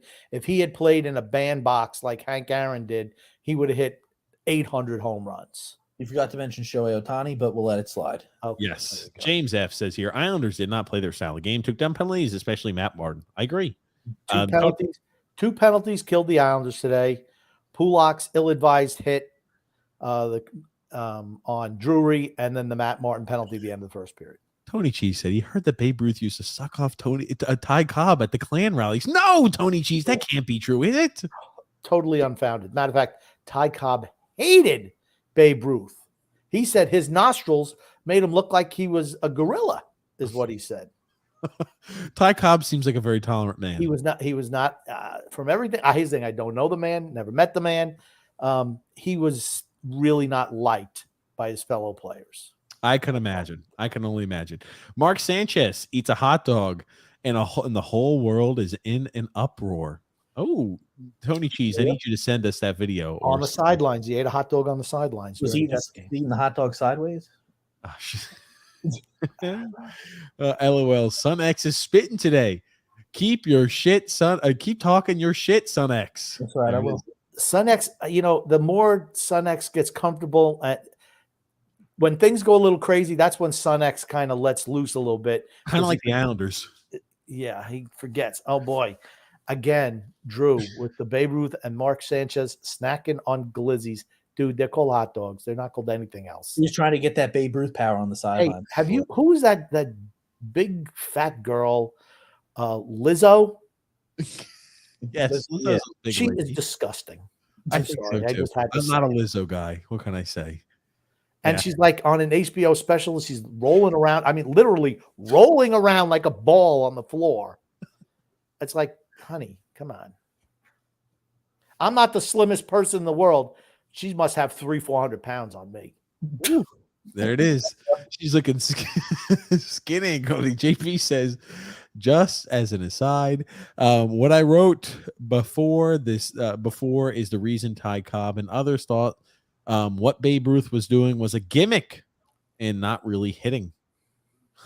Hitting home runs. Gotcha.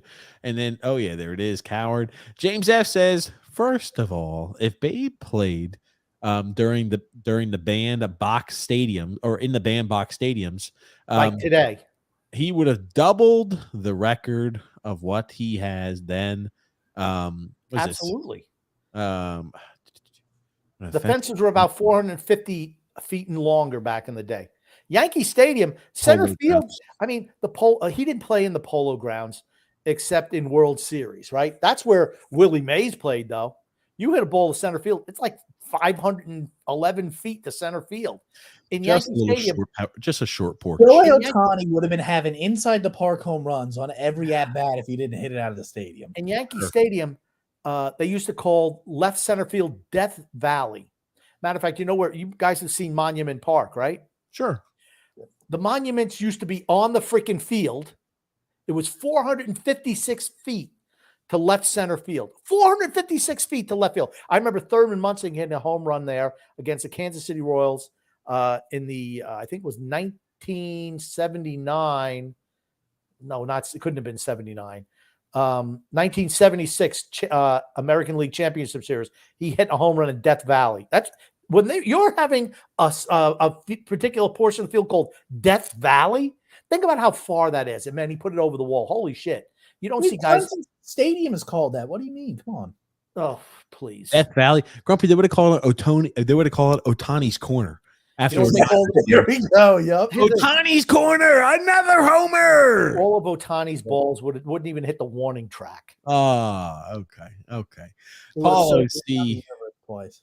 Go ahead, X. I said they would have circled around the earth twice. That's why. There it is. Paulo C said, geez, the Pirates are not making the playoffs. Come on, man. Yes, Grumpy, it's very early. In baseball, I don't start to take the season seriously until the end of June, until hockey season is over.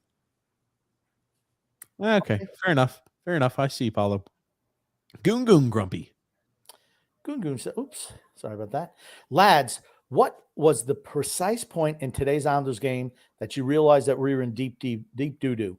I'd say as soon as it became 5-3 in the first period, Islanders had all the momentum, then farted away. For me, it was the penalty from Pulock, which led to the goal. And then I thought Carolina kind of took control a little bit. The Islanders were still in it. And then there were 2 points. The Martin hit, which led to the power play goal to start the second period. That was it. The Martin penalty. As time expired, it was so why? As soon as they scored after the Martin penalty, I'm like, when you make dumb decisions like Pulock and Martin are doing right now with these stupid hits and the other team capitalizes, you don't win those games. Martin got benched. As he should have. As well as he played in game 3, he played that terribly in game 4. Just reckless decision-making. Yeah. You feel the Islanders used up all their goals in game 3? Oh, there it is. JP says, to be totally fair, and Grumpy is right, it was more acceptable that they doctor the balls in. Carl Hubble and others threw a screwball, which you don't see anymore because it deforms the arm. Absolutely. Everything now is just about speed. If you don't have movement, is death to a batter and home runs more than speed is. You tell me players don't throw 12-6 curveballs anymore? Okay. Dude, screwball was different. was different. You're right. They don't throw them anymore. Last guy to throw a screwball was Fernando Valenzuela. Last guy. I'm just saying 12-6 curveballs literally drop off the face of the earth. Fastballs don't matter. It's movement on the ball. Speed doesn't matter. It's movement. That is movement. It drops. Oh, you're misunderstanding what I'm saying. People say, oh, it's hard to hit a fastball. No, it's not. It's movement that's hardest to hit. And see Carl Hubbell's arm, absolutely, it was deformed. It was like freaking weird. I'll pull up. I don't have a picture of it being deformed, but I do have my Google search history is quite odd. Carl Hubbell arm. He's in like some sort of weird cast over here. Oh, that was probably after an operation. Tommy John. They didn't have such a thing as Tommy John surgery before Tommy John. That's why it's called Tommy John surgery. It happened in 1974. Yeah. Look at that. I mean, geez. I think that's good. X, is that good form? Looks like his arm's about to snap off. It looks his ball looks was like an action figure. I mean, no, I will say when guys do throw, though, their arm gets back there like that. You can get still frame shots of that for sure. I mean, Tommy, just to tell you throwing a breaking ball, though. Once again, just to educate you youngsters, Tommy John surgery was named after Tommy John. I know, Grump. Who had the surgery in 1974 when he's a member of the Dodgers. That's when Dr. James Andrews performed it for the first time. Look at this. Actually, I heard this is the first Tommy John surgery. Yeah, look at his. I mean, his elbow was everything was like kind of weird. He looked like the guy in Total Recall, the original with Arnold. You know, when he comes out and he's got the look at my arm. Mario says Babe Ruth would hit 70 to 80 home runs with the dimensions of today's stadiums. Yankee Stadium used to be 461 feet, and center field. The Polo Grounds was 560 feet. Tiger Stadium used to be 480. People forget because it's not here anymore. Everything's built now for the long ball. That's what everything's built for. Chicks take the long ball. And here's another thing. That's why. The balls weren't wrapped as tight as they are now. You're right. The bats were just corked. Babe Ruth swung a 54-ounce bat. The heaviest bat ever swung. Yes. No, yeah, I know. I'm just playing. Okay. I mean, here's the thing. You're both imbeciles. I don't even know why even discuss Grumpy, it. if I was batting back then, Grumpy, I might hit 90 home runs a season back when Babe Ruth played. It's like it's BP batting practice pitching. You would have pulled an Uncle Rico. He would have said, "Hey, you see those mountains over there? I'm about to hit the ball over them. You see this stadium? I'm about to hit the ball out of the park every single swing." How many strikeouts would you have had? A lot. Hundreds upon thousands. I was led the league in strikeouts. TJ was one of those guys who swings so hard he falls down. And his helmet would pop off. His helmet would fall off. Like Bartolo Colon. Pull up the Bartolo Colon swing where his helmet falls off his head and he falls down. That's TJ. TJ. Here's the thing. I will say this. TJ never, ever got cheated on a swing. No. And he hit it a mile. Never. I mean, when he swing, I mean, if he hit the ball, but he missed everything. Just everything was his. Let's see. TJ would not be the guy I put up if with runners on second and third and 2 outs. 2 outs. No, I just need somebody to put the ball on play. It's not TJ. I will tell you this, though. The few times we did make contact, oh my God, they were beauties. Let's take a look here. Bartolo Colon. Here we go, X. A nice little 15-second ad for a 30-second long clip. Yeah, don't you hate that? Or a 30-second commercial for a 7-second clip. It's even better. Ugh, I tell you, it's a problem. It's a problem, these ads these days. Let's listen. Oh, God. Goes out. You would have fallen down. You would have fallen down. Maybe there's more swings coming. We could do an over and under on this, couldn't we? Wow, it like TJ. Swinging at everything. James. Bartolo Colon, baby. If he made contact, that was gone. How secure do you think that's how it is that it's fallen off? I remember Bartolo Colon when he was slimmer, way slimmer. Doesn't get cheated. That's the one thing. He doesn't get cheated. Let's see here. This time he manages to keep the helmet on. This time he manages to keep the helmet on. I love it. I love the commentary. Before he got hits in his last couple of games. He really didn't want to swing the bat when he came up. But now he's feeling I love Ron Darling. He really didn't want to swing the bat. Now you can't stop him. Zone, so oh, man, that's a good one. That's a good one. Bartolo Colon, I'll a.k.a. TJ. I'll take it. Bartolo Colon. I'll take it any day of the week. I let TJ keep guessing what team it is. I have to keep him on his toes. I have clips saved and everything. I'm excited, Drew. I'm excited. It's got to be the Knicks. It has to be the Knicks, I think. Probably is. James F says, by Tuesday. Who's going to be done? Islanders, Panthers, or both? Both are probably done. Yeah, both. Did Boston win today? Yes. Yeah. 6-2. Yeah, and Bertuzzi, Tyler freaking Bertuzzi, freaking stallion. I'm telling you. Alexander said, can somebody tell me how do you embellish a cross-checking? Asking for a friend. And we'll mention this quickly, and Grumpy and I talked about it. Okay, he got cross-checked. Yes. The thing is, anytime Brett Burns checks a little guy like Matt Barzal, you're going to go down. But we talk about the cachet and the reputation Matt Barzal's had because he flopped for years, and that he did one of these. He threw his arms up, and it definitely was an embellishment too. It was a cross-checking, but he didn't have to throw the arms up and everything like that. But they said, nope, we're not giving you that call. I don't know. It doesn't matter. It had no impact on the outcome of that game at all.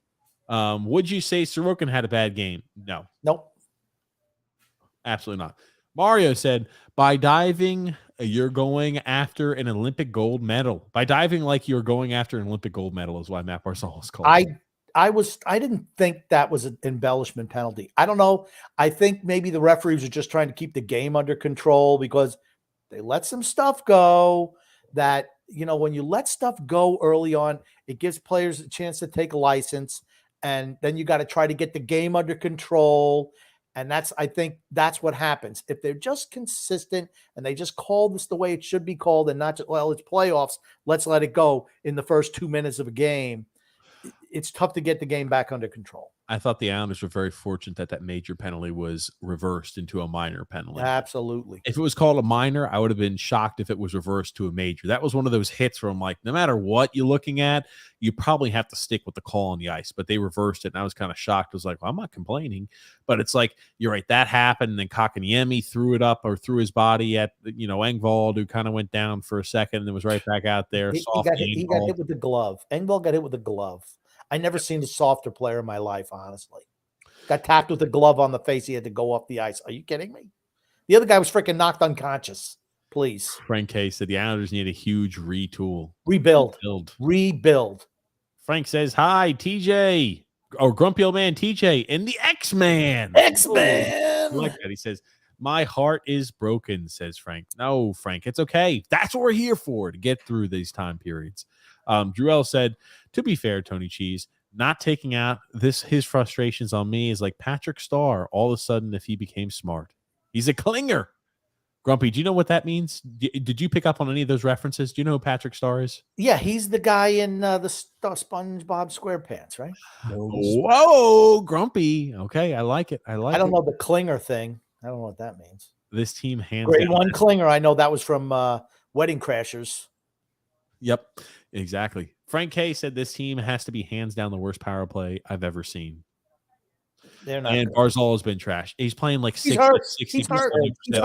Yeah, absolutely. Barzal gets 100% pass from me. He's 75%. I think Barzal probably has surgery at the end of the season. He's had 2 months off and he's still hurt. I don't know if he's going to. If he has surgery, let's say it's the knee. If he has surgery, he's going to miss how much of the next year. That's why if he wasn't,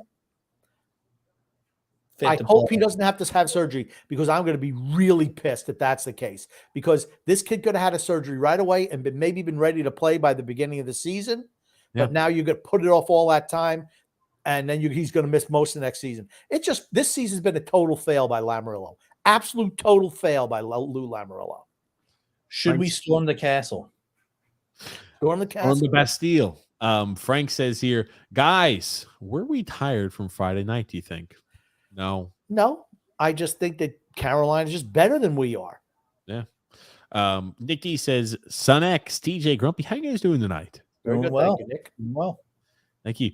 I'm so upset and depressed by the Islanders, my favorite team. And that's saying a lot since I've been a Yankees and Jets fan since the 70s and 82 for the Jets. I don't want it to end. Fuck. Ugh. I was so freaking close to buying 4 tickets for $1,600. Oh my God, God. I was so close. I really thought we would win. I'm happy you didn't, Frank, to watch that game. I didn't think the Islanders were winning today. I thought they'd win Friday. I thought they'd lose today, and they get closed out Tuesday night. Speaking of Tony Cheese, how are those Cleveland Cavaliers looking? Come on, Grumpy and TJ. We need the Islanders intervention. It's an emergency. No, we'll do a show on Wednesday after the season might be over. But I mean, like, seriously, on Wednesday, season can be over. I mean, we lose on Tuesday, that's the season. Gungun says Francisco Alvarez has a tattoo on his throat that says the best. Oh my God. Grumpy, what would you do? What would it take you to get a similar tattoo? Of Grump right there. In case you died and we need to identify your body. I don't like needles.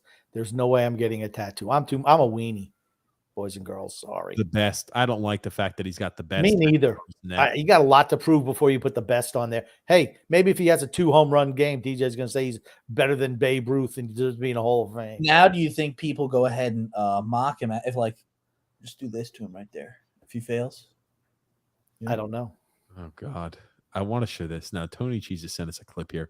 We talked about Grumpy glizzies, right? Let's pop this little glizzy up on the screen here, Grumpy. Okay. People lost their minds when you ate a hot dog. And you know what this is. And it's a huge eye roller. But take us back. You guys are crushing the Raiders, and this happens. Take us back. The what, the why, the how. So we started off 3-0. We lost our next 3. Yep. I'm in the tank. I'm so nervous before the game I can't eat. Boom. We have our game. Yep. We're up 38-0. I asked one of those guys in the blue shorts, yo, bro, I need some food. Oh, we got a power bar. We got that. I said, no, I need some food. You got a hot dog? You got a burger? Yeah, I can get you a hot dog. Yo, get some mustard. That's how it happened. And then I tried to hide it. Deerdorf wore me out, man.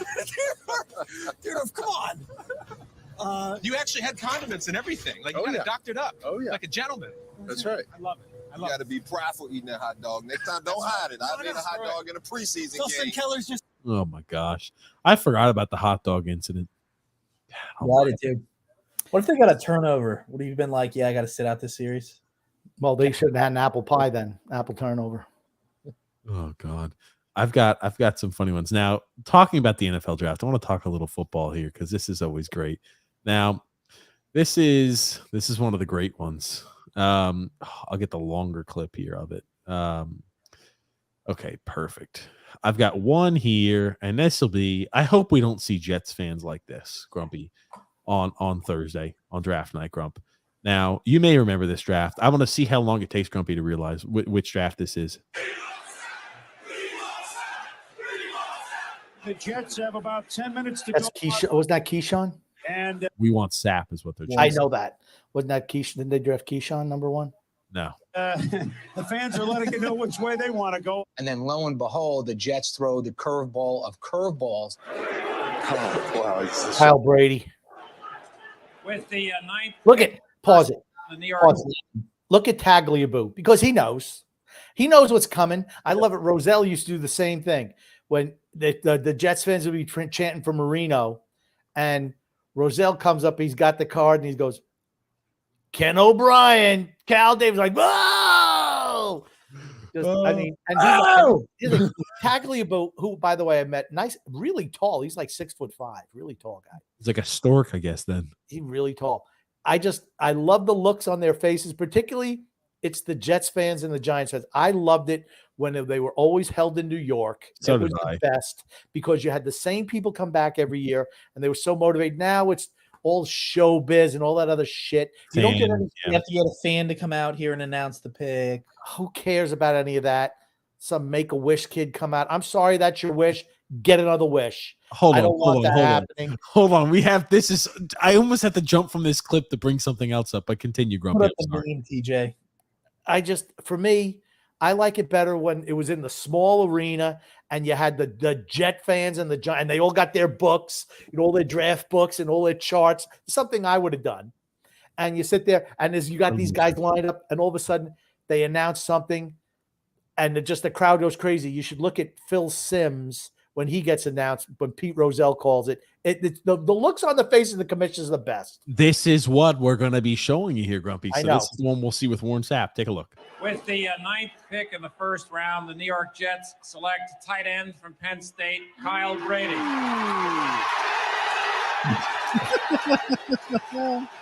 Ladies and gentlemen, our first real upset, I think, at this point in the draft. I'm stunned. Kyle Brady is a reach.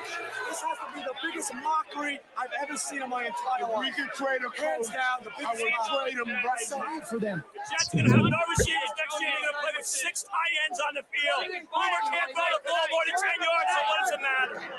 I'm not proud that they're booing. How do you like that? Bad dream. Why we need this kid? I don't know. Lousy football. Grumpy, is this you? Is this you back in the day, Grumpy? That's not me. That's not That's me. young Grump. Oh man, I love the mother's response. I gotta listen to that again. They're going to play with 6 tight ends on the field. Boomer can't throw the ball more than 10 yards, so what does it matter? I'm not proud that they're booing. It's a bad dream. Why we need this kid? I don't know. Lousy football. 30 years of lousy play and lousy football. Little did he know he was in tune for another decade of lousy play and lousy football. You should pull up the Giants drafting Phil Simms. That was 1995. Holy shit, he was in for 2 decades of lousy play. Oh man. So okay, let me pull this up here, Grumpy. You got to pull up Phil Simms and Rozelle is just great because he reads the card first, and it's like, holy shit, Phil Simms, quarterback. Phil Simms, Moorhead State. Whoa! And the crowd just explodes. It's great. That's what you need. It's like American Idol isn't American Idol anymore, right? They don't want it booing anybody. Who cares? That's why it makes the show watchable, is when the people get booed because they suck so bad. It's my favorite part of those shows. They don't do it anymore. I don't watch. I don't know, Grumpy. It's gonna be hard to find this one. This is from 1979, right? 1979. That's when Phil Simms was drafted. Very, very true. I don't know, Grumpy. Bad news for you. It's no place easy to find this one. Do you think you get a similar reaction if the Panthers draft Anthony Richardson, number 1? Whoa. They're not drafting him number 1. I'm just saying, if they did, you get a similar reaction. Boo. No, because it's being held in Kansas City. Nobody cares. I would like to see, they're having a watch party at the Panthers Stadium, and I would love to see the fan reaction there. Well, maybe some of your friends will go and they can videotape it for us. That's true. If that happens, I'll have the live coverage. Okay. Maybe we should send you out there and you could do a remote. I'm out on the scene here at the Carolina Panthers Stadium. Mood seems to be pretty good. We'll report. Oh, God. So obviously that one happened. Now I'll pull up another one as I'm trying to locate the Phil Simms. Now this is one I want to talk about this. Now I wonder how much of this is revisionist, right? Oh, we got so much revisionist history that now we're able to make these statements.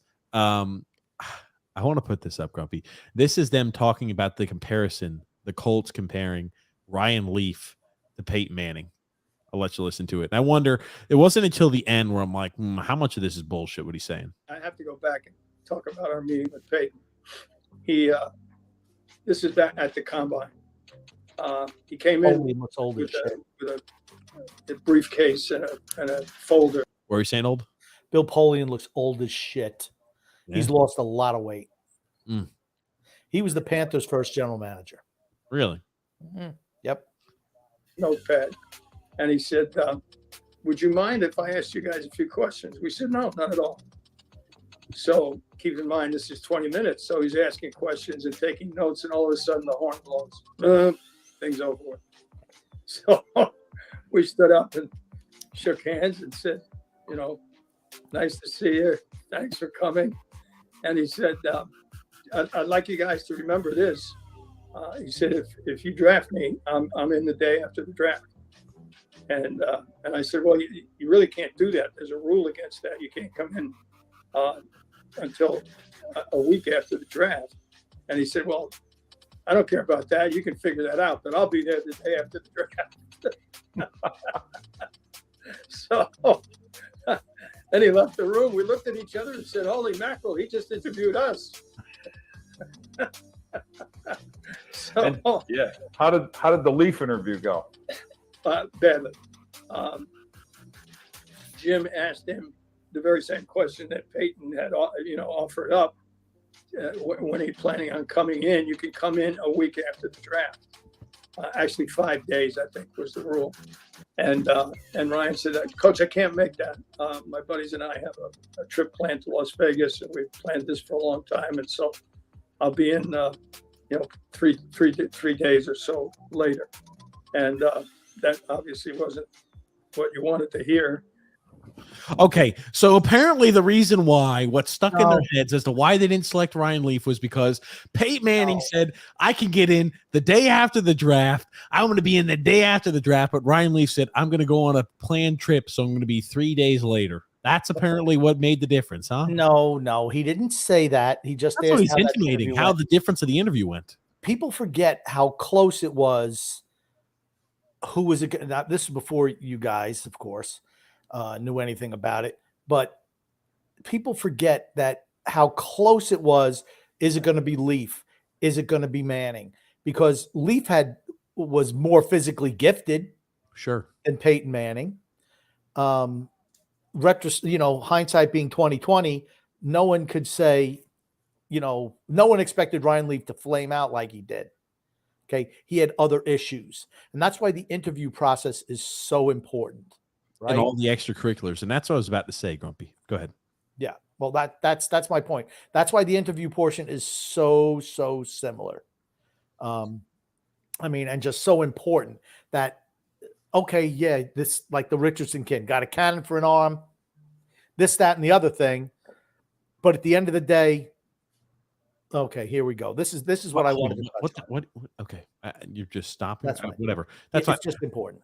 Okay, so it's important. Now, here's the thing. Speaking about not interviewing well or not checking all the boxes, when you get to a spot where it's like, hey, a very, very thin margin separates this player from that player, these little small things add up. Now, Stroud on this magic test, remember that I think it was Bryce Young almost scored a perfect score. He was one off of a perfect score, whatever it is. Stroud scored 18, an NFL executive said. That is like red alert. You can't take a guy like that. That's why I have Stroud as a bust. That in conjunction with the fact that name one Ohio State quarterback that's ever done it in the league.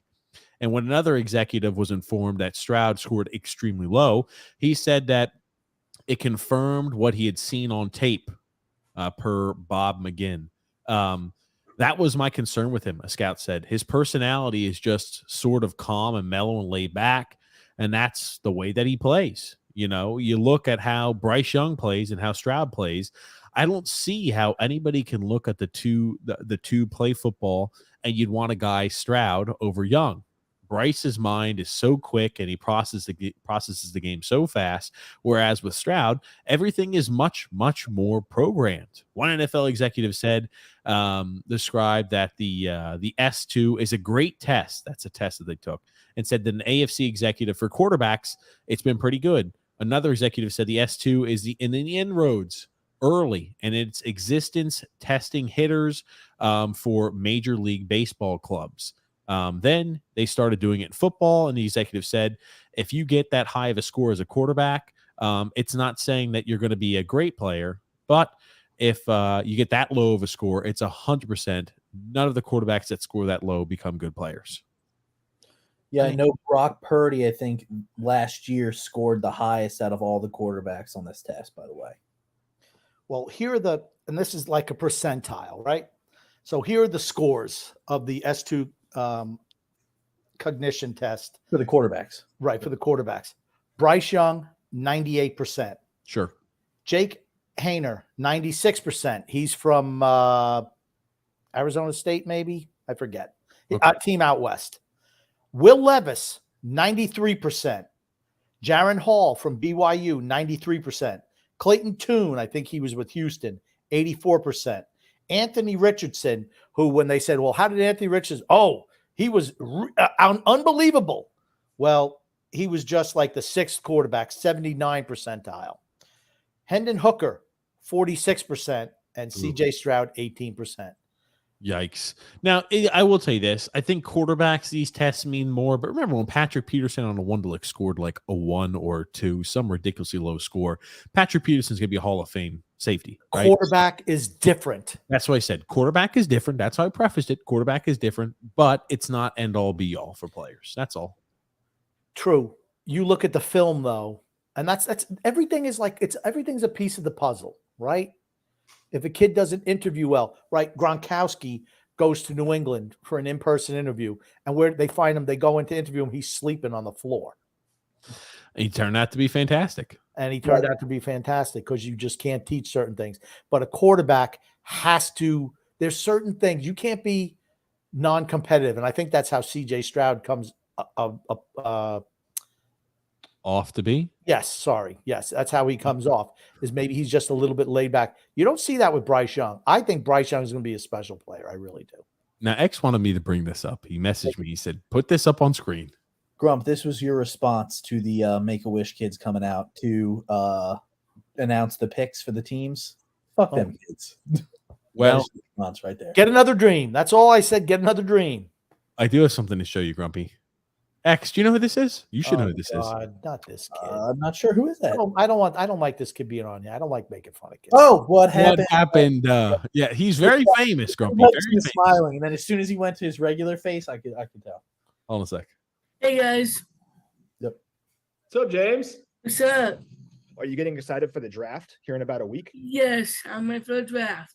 It's like so staged. This guy's so staged. It's almost hard to watch and be so staged. But I'll let you watch this. It's exciting. I like it. I'm happy. It's not exciting.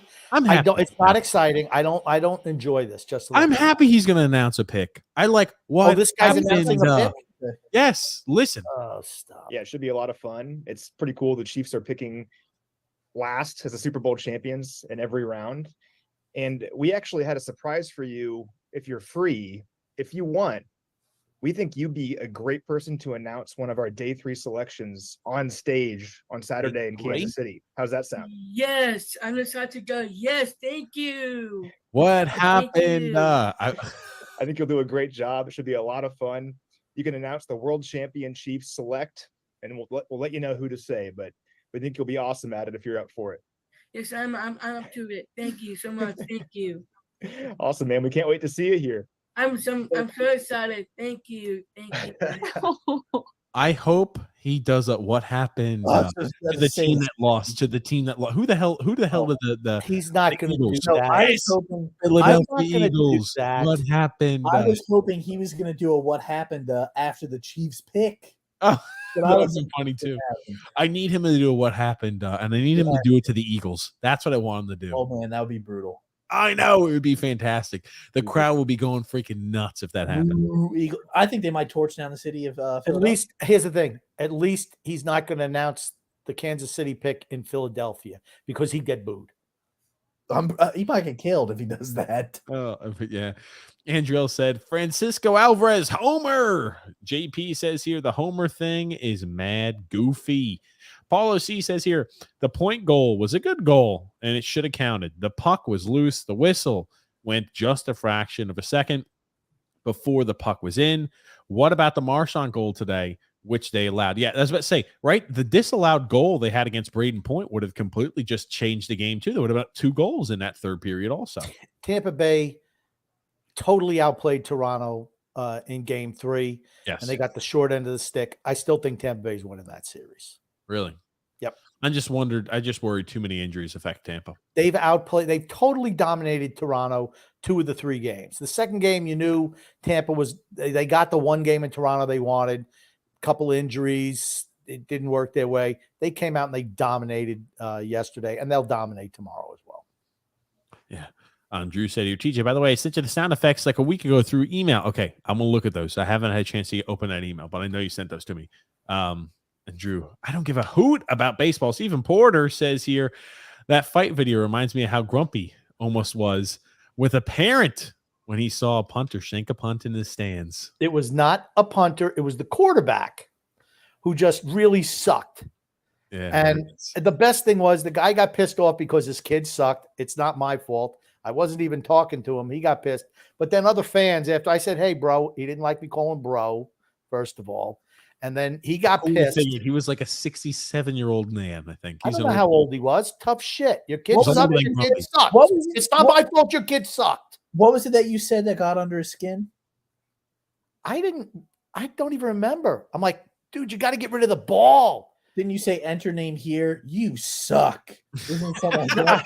No, I've done that before. But I don't think that was the case for that particular one. But here's the thing. Could you imagine? Grumpy always comes so close. He's like, oh, in Dallas, I was making so many friends. I wasn't riling up the crowd at all. Okay, sure. This was a guy who was the dad of a player on our team. So and here's Yes. the thing. Grumpy almost getting in fan fights with with players of our team. That's always There was good. no risk of that. Like the But White he didn't Sox. he didn't like me calling him bro. That was his big thing. So of course I called him bro one more time just to let him know. Oh, sorry, you don't like bro. I got you, bro. Oh, sorry about that. Accurate depiction of Grumpy. But Right then here. there were other. That's right, poking the bear. But here's the thing. Then there was another guy because here's the thing. He was so bad. It's not like this was news. Okay. Then somebody else said, "This kid sucks. Get him out of the game." I'm like, Grumpy over here stirring shit up in the stands. the kid sucked. Grumpy He pulled played out the abysmal. aisle. I'm gonna tell you what. He was so bad. He cost your team a game. That was a game you lost 6-0. This kid was. You had the ball. I don't know how many times. 5, 6 times in the reds, inside the 5-yard line. Couldn't punch it across. He sucked. He was a shitty quarterback. Sorry. Grumpy was in the stands going, yes, yes, yes, after he heard that comment from the other fan. That's when TJ, I remember it was I think a fumble return, and TJ went to dive to make the tackle, and he looked like from the movie Best of Times, a little fat guy run and slid all the way across field because I mean the conditions were terrible. It was just pouring the whole game, and it was just funny just watching him slide all the way across. He almost made the tackle, but he didn't, and that was the only score of the game. Stephen Porter says the quality of the podcast has gone down since the addition of Son X's face reveal. Oh, I agree, Stephen. The quality of the podcast ever since X has revealed is it's much better. Nope. Okay. Oh man, I doubt that that's Tronny guy started that shit. He can't be that stupid. Sometimes the guys, sometimes these scrawny guys like to try to cash a check or try to go ahead and they can't cash. Or what do they say? How does this saying go? Don't start something you can't cash a check. Oh, I screwed it up. How the hell is it that? reminds me of the Dallas fight video that we saw. Don't Dallas write a check. Your ass can't cash. There it is. Don't write a check. Your ass can't cash. Maybe that's what he was doing. Yeah, it was reminding me of. It kind of had the same vibe of the mullet guy from Dallas. Yeah, mullet guy from Dallas getting his ass kicked by what was it? What do we call him?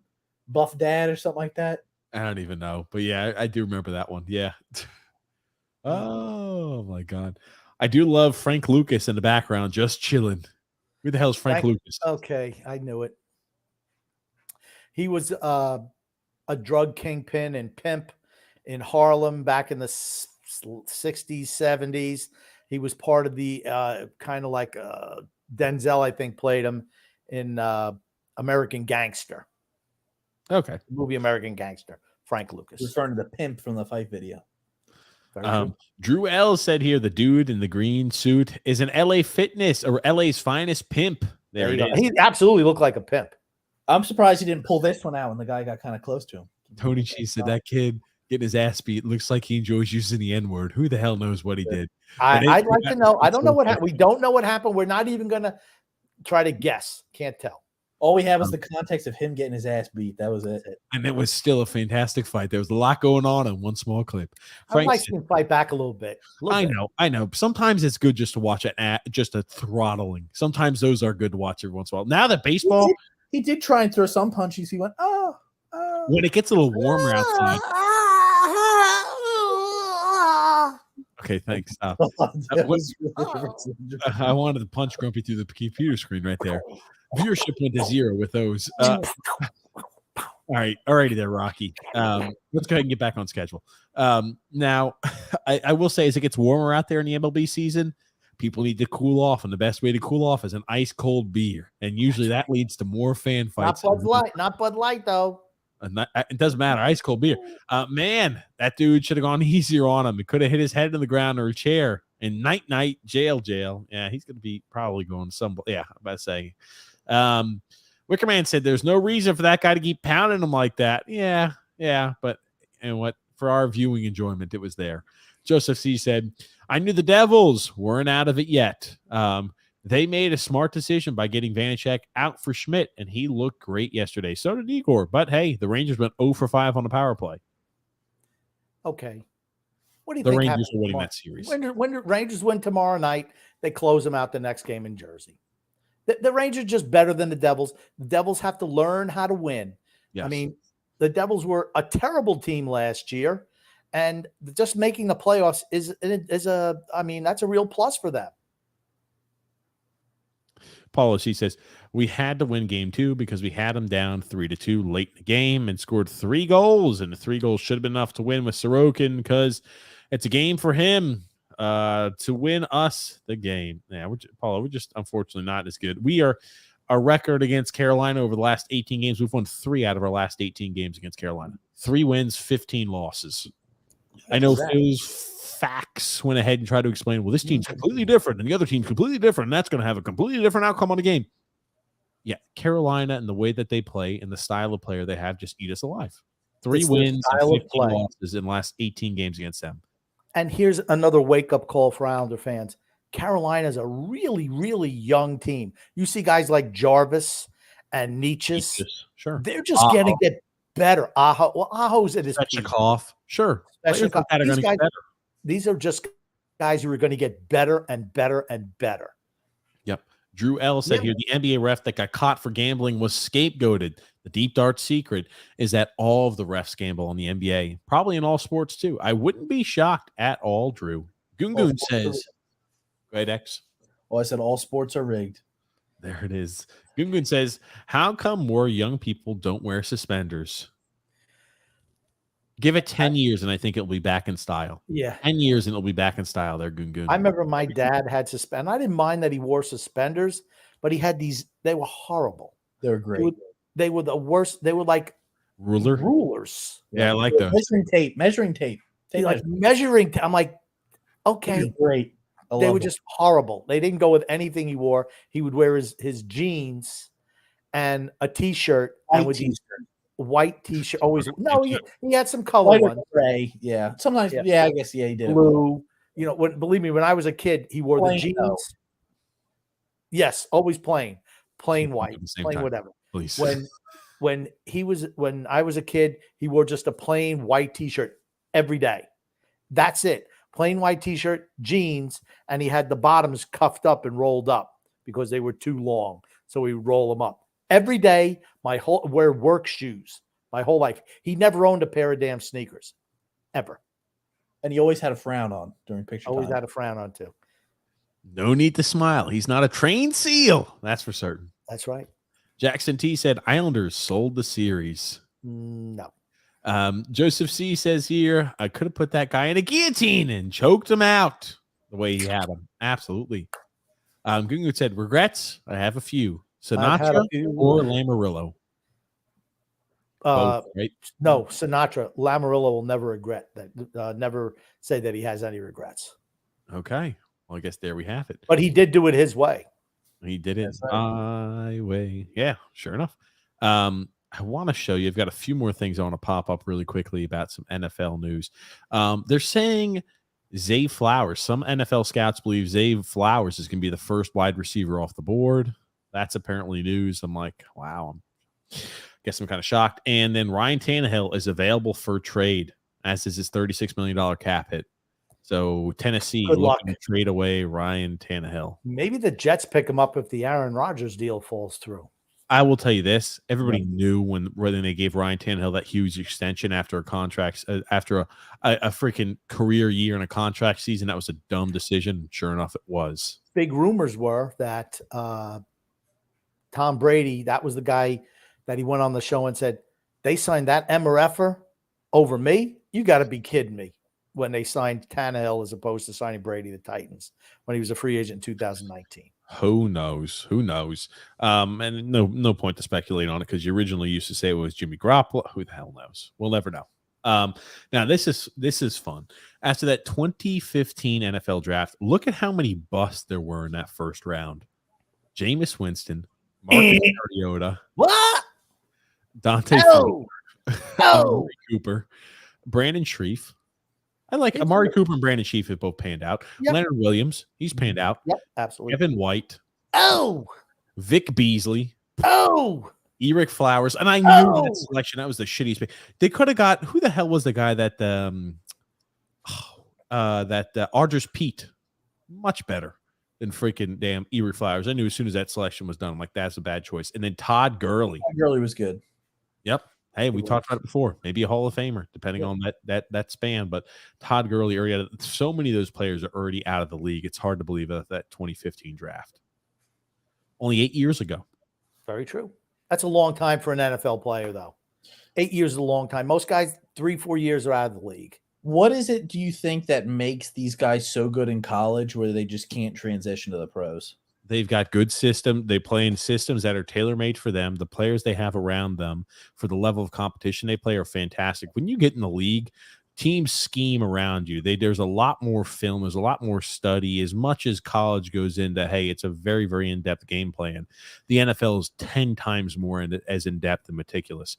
And those players that don't adapt their games and have weaknesses in their game, unless you're so unbelievably talented in certain sections, all those weaknesses are going to get exposed and you're going to get your lunch eaten every day. It's that simple. I think you got to be smarter to play in the NFL. And you got to remember that the talent level that a lot of these guys, they're like the big fish in the little pond. Sure. And when you get to the NFL, it's a lot tougher. And are you able to make adjustments? Are you able to tweak your game to get better? I mean, the guys who I always think are the most successful are not guys who just rely on just individual talent. Some positions are different, of course, but the guys who are smarter, I think those are the guys who have more chance of succeeding long term. Yeah, because I was just thinking, like, you have certain draft picks like Patrick Mahomes was not the number 1 overall quarterback selected in his draft. Tom Brady, not the number 1 overall quarterback selected in his draft. And you see these guys, they did stuff in college and they were decent in college, but then they really took off in the pros. Whereas you see like guys like Jameis Winston, like Jamarcus Russell, players like that get drafted number 1 overall and then just bust out. I mean, yeah, the difference. I mean, Mahomes was still highly regarded. He was picked 10 in the draft. Yeah. And, Brady was 199. But, even Russell Wilson, right? Why did he drop? Well, because he's short. Now, this I think you'll like. This was, we talk about shitting on Mel Kiper Day. Jamarcus Russell, I'll let you listen to this. People God, he even looks fat there, doesn't he? He does. He does look overweight here in this picture. My God, this was almost 2 decades ago. But let's obviously you'll need a little time, but you're talking about a 2 to 3 year period once he's under center. Okay, I want you to listen. Yes, no, it's not Lizzo Grumpy. Listen to what Mel Kiper says about this. And people are always trying to bring up these freezing cold takes about Mel Kiper's prediction. Okay, can I just say one thing about Mel Kiper? Yeah, you're not going to be right on everything, but he's paid to have these hot takes. That's what he's paid to do on that show. Yes. He's not paid to have vanilla takes. That's for certain. And certainly not a guy who's drafted at the end of the 7th round. Can't talk at the same time, Grumpy X. But yes, you're right, Grumpy. What were you saying, X? I was saying his job is to get people and fans involved. That's it. Sure. Obviously, you'll need a little time, but you're talking about a 2 to 3 year period once he's under center. Look out, because skill level that he has is certainly John Elway like. You know what? John Elway like. By that, what he meant was he could run fast and he could throw the ball a mile. He was fat there. Oh, I thought he was saying John Elway went to go get fast food every day. That's God. And I want you to watch this one here. Now, this is another one that he's getting shit on too. 13 years ago, Mel Kiper said that if in 8 years Jimmy Clausen wasn't a successful NFL quarterback, he would retire. Clausen ended up being selected 48th overall by the Panthers. Clausen ended up playing just one season with Carolina, and just 2 seasons after that. During his career, Clausen had more fumbles than passing touchdowns. He had a 2 interception to 1 touchdown ratio, and he finished his career with a 1-20 record. Kiper did not, in fact, retire. Okay. So the people just shitting all over Kiper any way they can, I feel like. Can I just say that Kiper did not specify when he would retire. He just said that he would retire. He didn't say when. And Jimmy Clausen played a lot of years in the league, not just 3 years. I know he played more than 3 years in the league. He was on the Panthers roster for a number of years. I mean, and then he went to Chicago. So, I mean, I'm just saying this guy's probably a little sketchy with his freaking facts. I'm not saying Jimmy Clausen was a great quarterback, not even a good quarterback. Did he go to the Phil's facts school, Grumpy, of getting facts? I'm just saying that he was in the league more than 3 years. That's all I'm saying. Yeah. Let's read some comments here. Grumpy old man. JP Grumpy. It matters because when a player has a connection with a bookie and he holds a bet for or against his team, he is likely conspiring with the bookmaker to throw the game he has no money on. So you don't understand how that works. You don't understand how it works. We can just move on from that. I do. And again, I disagree. You don't understand. Which happens all the time. If he owes people money, which happens all the time. The NBA was started by bookies, by the way. NFL. That was always, I'm sorry, the NFL was started by bookies. So that has always happened in the NFL. It's always been corrupt. And no, TJ, you don't understand what Grumpy's saying. It's freaking painful and millennial of you. Thank you. Yeah, that's true. You just don't get it. You don't get it. That's fine. I'd rather not argue about it. We'll just move on. Drell said, "What did I tell you about rules, Grumpy? I know the goddamn rules. What's more rigged, sports rigging or the election rigging?" Oh God. Okay, we're not touching that. Paulo C. Grumpy, let's read this. What's more rigged? Grumpy. Paulo C. Grumpy. Sorokin had to win us game 2. Did you see any other way we could have won that game? Because I can't see it any other way. We did score 3 goals, and all the goals Carolina scored, I can't blame our players. I disagree. Goon says, how is having more of a donkey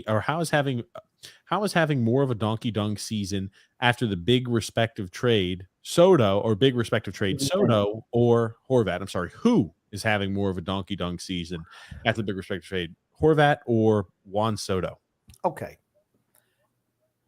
Both of which okay, this guy has been right on and Grumpy's been wrong on. Yeah. The Padres made it to the National League Championship Series where they lost to the Phillies. And here's the thing. Right now, he's just starting again. Bo Horvat, he's getting at least a year from me. He's not going to get a couple of weeks. I want to see what he does when he's in training camp, playing full-time with Matt Barzal, see if he steps up.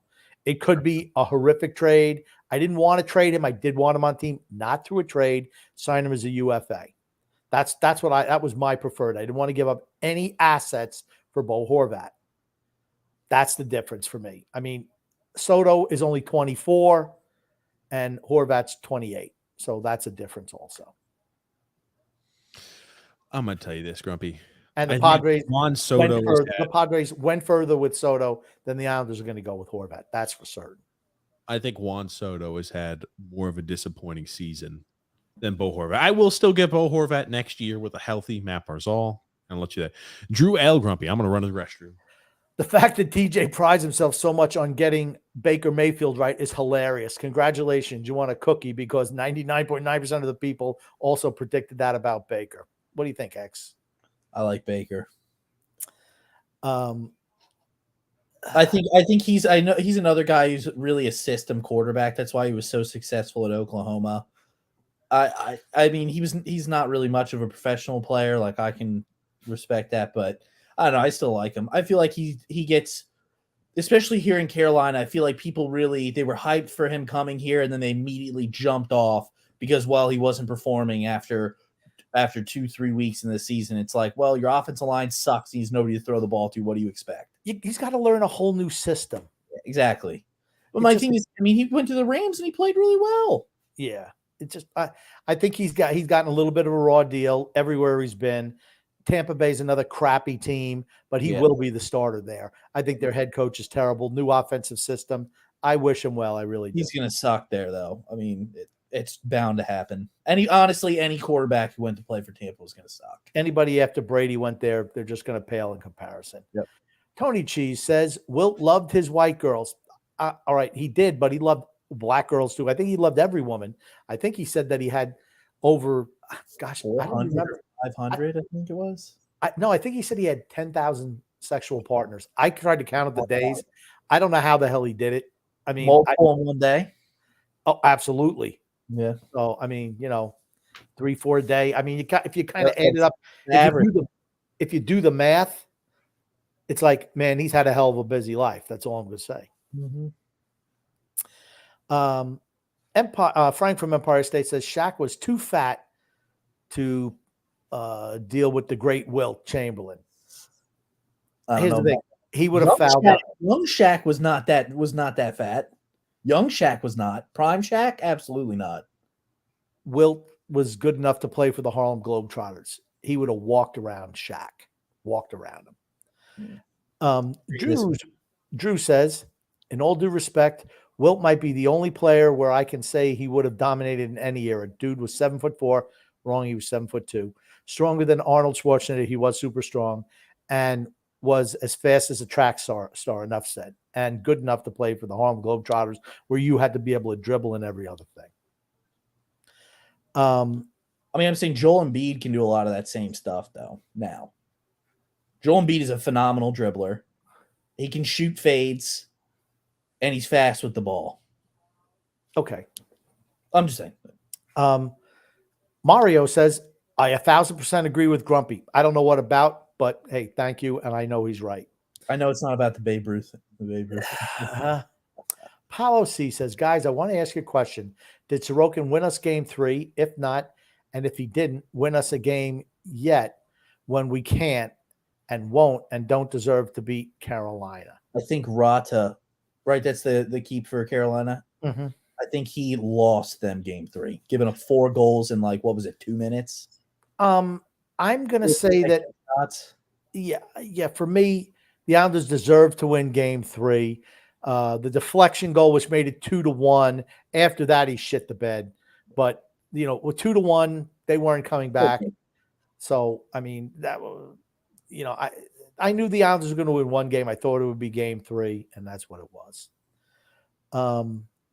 Drew says, the gambling problem, one I did send to TJ about 2 years ago. I just had to bring it back. Okay. Nick D says, fire Lou, hire Grump. I agree, 100%. Right. And he also says, fire Lou Lamoriello immediately. 100% agree with that. Drew says, TJ, you forgot the live footage of Grumpy going food shopping as Grumpy's favorite word in it. I don't even remember that. Just to let people know that the Kings were up 3-0 on the Edmonton Oilers. Now it's 3-2 in the second period. I was about to comment and say, I was like, well, this series is over. And then Edmonton can score. Edmonton can score. That's going to be another tightly contested game. Can't wait to watch the end. Tony Cheese says, Grumpy throwing in his anti-woke joke there went unnoticed. Probably. I think it was about the Anheuser-Busch thing. It probably was. Then Drew says, hey, chat, we should do a drinking game every time TJ says, I'll tell you, and every time the Grumpy says, here's the thing, we'd all be dead from alcohol poisoning. Oh, God. Grumpy throwing in his anti-woke joke there went unnoticed. Already read that one. Okay. And Tony G says, hashtag trigger warnings. Oh, there it is. There it is. Okay. Drew may laugh out loud twice today. He's on fire. By the way, TJ, I didn't see last podcast if you answered this or not, but when are we having a Daniel Freeman on the podcast next? I've been dying to make more Sonic memes take more Sonic memes out of the archives this summer. We'll have him on this summer. Absolutely. Frank says, ironically, I just had 2 high quality hot dogs. Okay. Oh man. Oh, every hot dog is of the same quality. No, some hot dogs are better than others. They are different. They are different. Oh my goodness. There's not one hot dog above or below another. Let's see here. I just had some Caymans. They're Caymans. Caymans. Caymans. Cayman Islands, baby. K-A-Y-E-M-S. Caymans. Where's the N coming from, DJ? I don't know where he takes a word, he mixes up the freaking letters, and then pronounces it any way he wants. The Kings are up 2-0 at home. Oh God. It's now 3-2, Kings. It was 3-0 Kings and 2 goals by Connor Edmonton in the McJesus. second period. Okay. Goodgood says Frank Zappa once asked the question, does humor belong in music? What do you geezers think? Absolutely. Absolutely. Werewolves of London. Great movie with humor in it. Mario says here, Japanese pitchers move the ball around during the World Baseball the World Baseball Classic. Yeah, they don't throw the ball super hard, but their pitches move. Yep. They have really good breaking balls. Yep. I thought for a second I thought he was referring to the home run ball that was moved around. Did you guys see that in the World Oh Baseball? yeah, like hand it to everybody and stuff like that. Handed everybody to get like a picture with it and stuff like that, and the girl got the ball back. Shocking. You don't see that with the fans here. I'll tell you that. That thing would have been gone. You would hand it to the person next to you, and you wouldn't see it again. It would have gotten to somebody near the exit who would have and then bolted. Yep. Frank says I haven't had hot dogs in like a year, but the Islanders made me eat bad when they crush me. Fucking Lou, it's on you. Oh, there it is. The Kings are handing it to the Oilers. Oh man.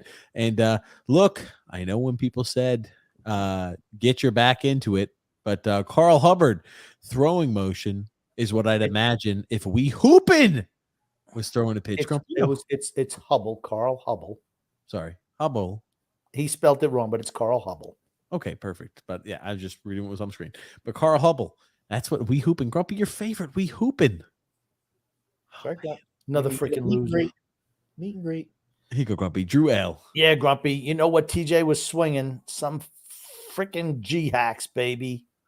Yep. Let's go. That's all about when he's up at bat swinging. G-hacks is when you're just swinging for the fences. Oh, okay. There it is.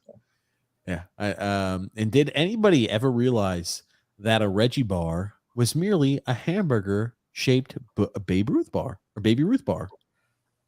I thought it was more. Well, I guess it did have peanuts in it, but I thought it was more like $100,000 bar. That's like, I mean, think about it, $100,000 bar. Those are the greats. I like the 100 grand. So good. They were so good. 100 grand bars. Well, that's what they call 100 grand. But that was like, oh man, it was like that was $1 million candy bar. 100 grand, man, that's a lot of money. 100 grand bar, $100,000 bar. It's like a crunch bar with caramel inside of it. It's great. It is great. Just caramel. It's just the caramel with the crunchies and the chocolate on top. Oh man, and you chew it. Oh yeah, I love those. Now you're gonna make don't ever make that freaking noise again on this show. You know what else I like? Sugar babies. Remember sugar babies? Yeah, we know you like them sugar babies. They could pull the fillings right out of your teeth. So good. Hey, Grumpy, no more candy ever allowed for you, Grumpy, after these type of comments. I think I'm gonna have to tell the warden to get on you. No more candy, Grumpy. She needs to have stricter directions for you. No go and picking up candy from the store there, Grump. Straight to controls on Grumpy. I'm down for that. Frank says, TJ, the only balls you could hit are your own if you try hard enough.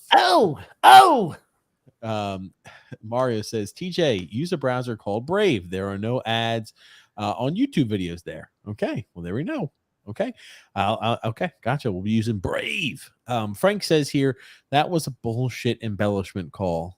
And the other call was BS too. TJ, how could you possibly say that there was embellishment call?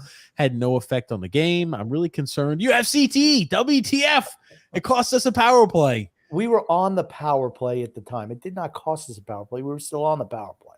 And even if we gained a power play, our power play has been miserable. Abysmal. Probably would have got scored on. What I'm hearing is we need to send TJ and Antonio Brown in to get checked. Oh God. I'll check Antonio Brown in. How about that? Good said, Grumpy, have you finally become smitten by the annoying Super Bowl guy? No. What the hell is a Super Bowl guy? Probably you know what this is? Guy. That thing you put at the end. What happened? That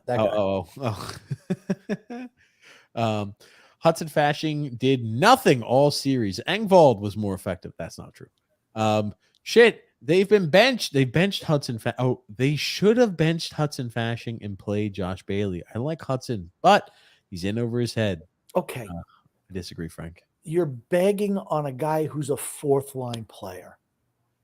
The guys who aren't producing are your top six. Yep. Including Pierre Engvall. He hasn't done anything this series.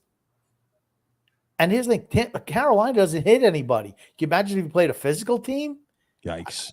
I mean, he's soft. I mean, he's Charmin bathroom tissue soft, that guy. For certain he is. And a true grumpy old man, you kept saying how at the beginning of Sunday day game, I was a tiny bit nervous. When you pointed that out, I wish it was a night game. Yeah. And but they came out and played really, really well the first period. I mean, I don't think you complain about that. Carolina just took the game over. They scored a couple of goals, and that was it. That was it. Tony G said that Sanchez clip was not worthy of the time spent on this podcast. I also forgot to mention, the Ryan Garcia kid, the boxer, lost his first match. Yes, I did see that. He lost that midget. He got knocked out. By that little small guy. Well, he just could not compete. He got the hit in the ribs. Boom. Yeah, they consider it a knockout. Can't compete. Knocked out. Can't compete. Gungun says, could they have selected 3 shittier bands to perform at this NFL draft? I didn't even know who's performing at the NFL draft. I don't even care. I don't even listen. They have bands perform at the NFL draft. It's make it a spectacle now. I hate it now. I really hate it. Yikes. It's like typical NFL. They got to take a good thing and ruin it. Just make the picks. I don't need a grand stage. Just get Pete Rozelle coming out there saying a Giants select quarterback from Morehead State, Filson. Boo! I mean, he just loved it. It was great. Pete's in the back smoking cigarettes before he comes out. Even as he's doing picks sometimes. He didn't care. No, it's tied 3-3. Power play goal for Edmonton in the last 30 seconds of period 2. Actually, the last 10 seconds of period 2. Go ahead, X. I was going to say, it's funny you mentioned the smoking the cigarettes thing. I saw a video of this, kind of off topic, actually really off topic, but Ancelotti, when he was coaching AC Milan, was on the sidelines just smoking cigs like it was nothing. I'm feeling like that's the way it was back for all sports. Before it still is. Sarri still did that. Remember when he coached in the European League? When he coached in the EPL, they didn't allow him to. But when he went back to, I think, Juventus, or he went back to Serie A, he was smoking on the sidelines. You could do that in Serie A still. Yeah, it's just NFL coaches used to smoke on the sidelines too during games in the 70s. When did it stop? I don't know. Got a comment here. I'm still a little nervous on Rodgers to the Jets, says Frank. And I won't be upset if he doesn't come, though. Oh, if you're a Jets fan, you should not say that. I think that's a great move by the Jets. Yep. They will be a playoff team next year if he goes there. Absolutely. Who do you think it hurts worse if he stays with Green Bay, though? Both parties. It hurts Green Bay. Yeah, I was about to say it hurts Green Bay because you have a malcontent Aaron Rodgers who is a freaking prima donna bitch. Absolutely. And then he'll just cause trouble in the locker room and issues all over the place. And then when you're looking at the Jets, they don't have a QB. Well, what I'm saying is, do you think it would affect Green Bay more than the Jets? It affects both. I don't know. It's pretty close because a malcontent Aaron Rodgers is a freaking cancer in the locker room. And another year of a wasted no quarterback for the Jets is not good either. They get Lamar Jackson. Okay. Lamar Jackson. Okay. At the end of the day, he will be a Jet. He will be a Jet. Who's the coach or the GM coming out and saying, yeah, he'll be here? Because Green Bay does not want to go into next year thinking about, what are we going to get for him next year? They want this year's picks, not next year picks. Got a comment here, Grumpy, from Mario. That guy that says the Jets were going to have 6 tight ends on the field looks like Joe Bonino. Absolutely, I thought the same thing when you said it. Brady was a lurch, like he was lurch like too. I never watched him play for the Jets. Oh yeah, Kyle Brady was not a great tight end. Gungun says that's it. I'm gonna let Mr. Sandman enter. Over and out. See you later, Gungun. Grumpy is spot on with Lizzo, says Tommy Shredder. She's disgusting. I've heard the name. I'm like, I don't know who she is. And then I saw this either. I saw this thing rolling around. I'm like, what the hell is that? Roll her back into the ocean. She preaches about body positivity and stuff like that. That's what all fat people want. Yeah. Oh, I was about to say. You know, Don't pick on me for being fat. Okay, stop eating so much. it's true. You're happy like that? Okay, all right, cool. It's not good for your health. That's Yeah, why don't people tell me what I should think about. And this is coming from a guy who's fat. I mean, you know, Yep. it doesn't make it any less true, honey. Grump should go to the game on Tuesday. If they have somebody fight, or they'll have someone film it for lifetime memes. Oh gosh. And what did Zach Wilson get? Drew was saying MILFs. The MILFs. Oh man. And Grumpy, Drew L. Grumpy. Oh yeah. James Draws is going to announce a draft pick. Legend. Who the hell is that? Oh, is What that happened? kid? Oh, Jesus Christ. Move on. Don't you dare disrespect what my happened, kid. And you L. Grumpy. When will the officials learn, especially Wes McCauley, that people pay to see the teams play, not them? Put the whistles away. It's F in the playoffs. I just wish that the playoffs were officiated the same way the regular season was officiated instead of changing it. And I don't care what you officiate as. If you want to have all the ticky-tack fouls, carry it through into the playoffs. If you don't and you want to let them play. Let referee the same way the whole season. That's the one thing that really drives me crazy about the NHL. Totally different refereeing standards in the playoffs than in the regular season. It's not good for the game. Yep. But hey, that's what makes it so special to win, apparently. They always like to say, right? That's what makes it so tough to win, because of the completely different set of rules. You're playing two different sports almost. Drew L says Stephen Porter is a Sun X hater. Oh, wow. Yeah, Frank said, don't write checks you can't cash. Thank you. Thank you there, Grumpy. Drew said here, TJ, will you be joining Alexander Space after the podcast? I've got some things to do, but maybe. Grumpy's going to be on there. No, I'm just kidding. I don't do any of that stuff. You know that. Frank says here, the Northern Lights tonight are visible from 10 p.m. to 2 a.m. I'm jealous of you, Frank. I'm jealous. Yeah, I've always wanted to see the Northern Lights. It'd be really cool. Why people don't wear suspenders is because people hate suspensions. Perhaps. Shay Grumpy, look at this. Let's go Islanders is what it says. But Shay Grumpy, I'll let you read that. Even though we lost, the atmosphere was absolutely electric in the beginning of the game. It was so loud just for warm-ups. I lost my voice today. All I know is you could hear a freaking pin drop in the third period and the second period. Hey, come on, Casey. I mean, it was like one voice. I heard that. I was like, holy shit. Is that a coach that I can hear? I thought it was from the bench. Oh, God. Probably was. God almighty. Got a comment here from Frank saying, I think the Grumpy Man is correct. The league spoke to the refs, and they called everything on the Islanders. Barzal call was BS. He got checked hard, but the league wants top teams and offense. Sports are manipulated. And I don't think it's because they hate the Islanders. They want people watching They want people watching their product. Sure. And like it or not, the Islanders product is boring to watch. Yep.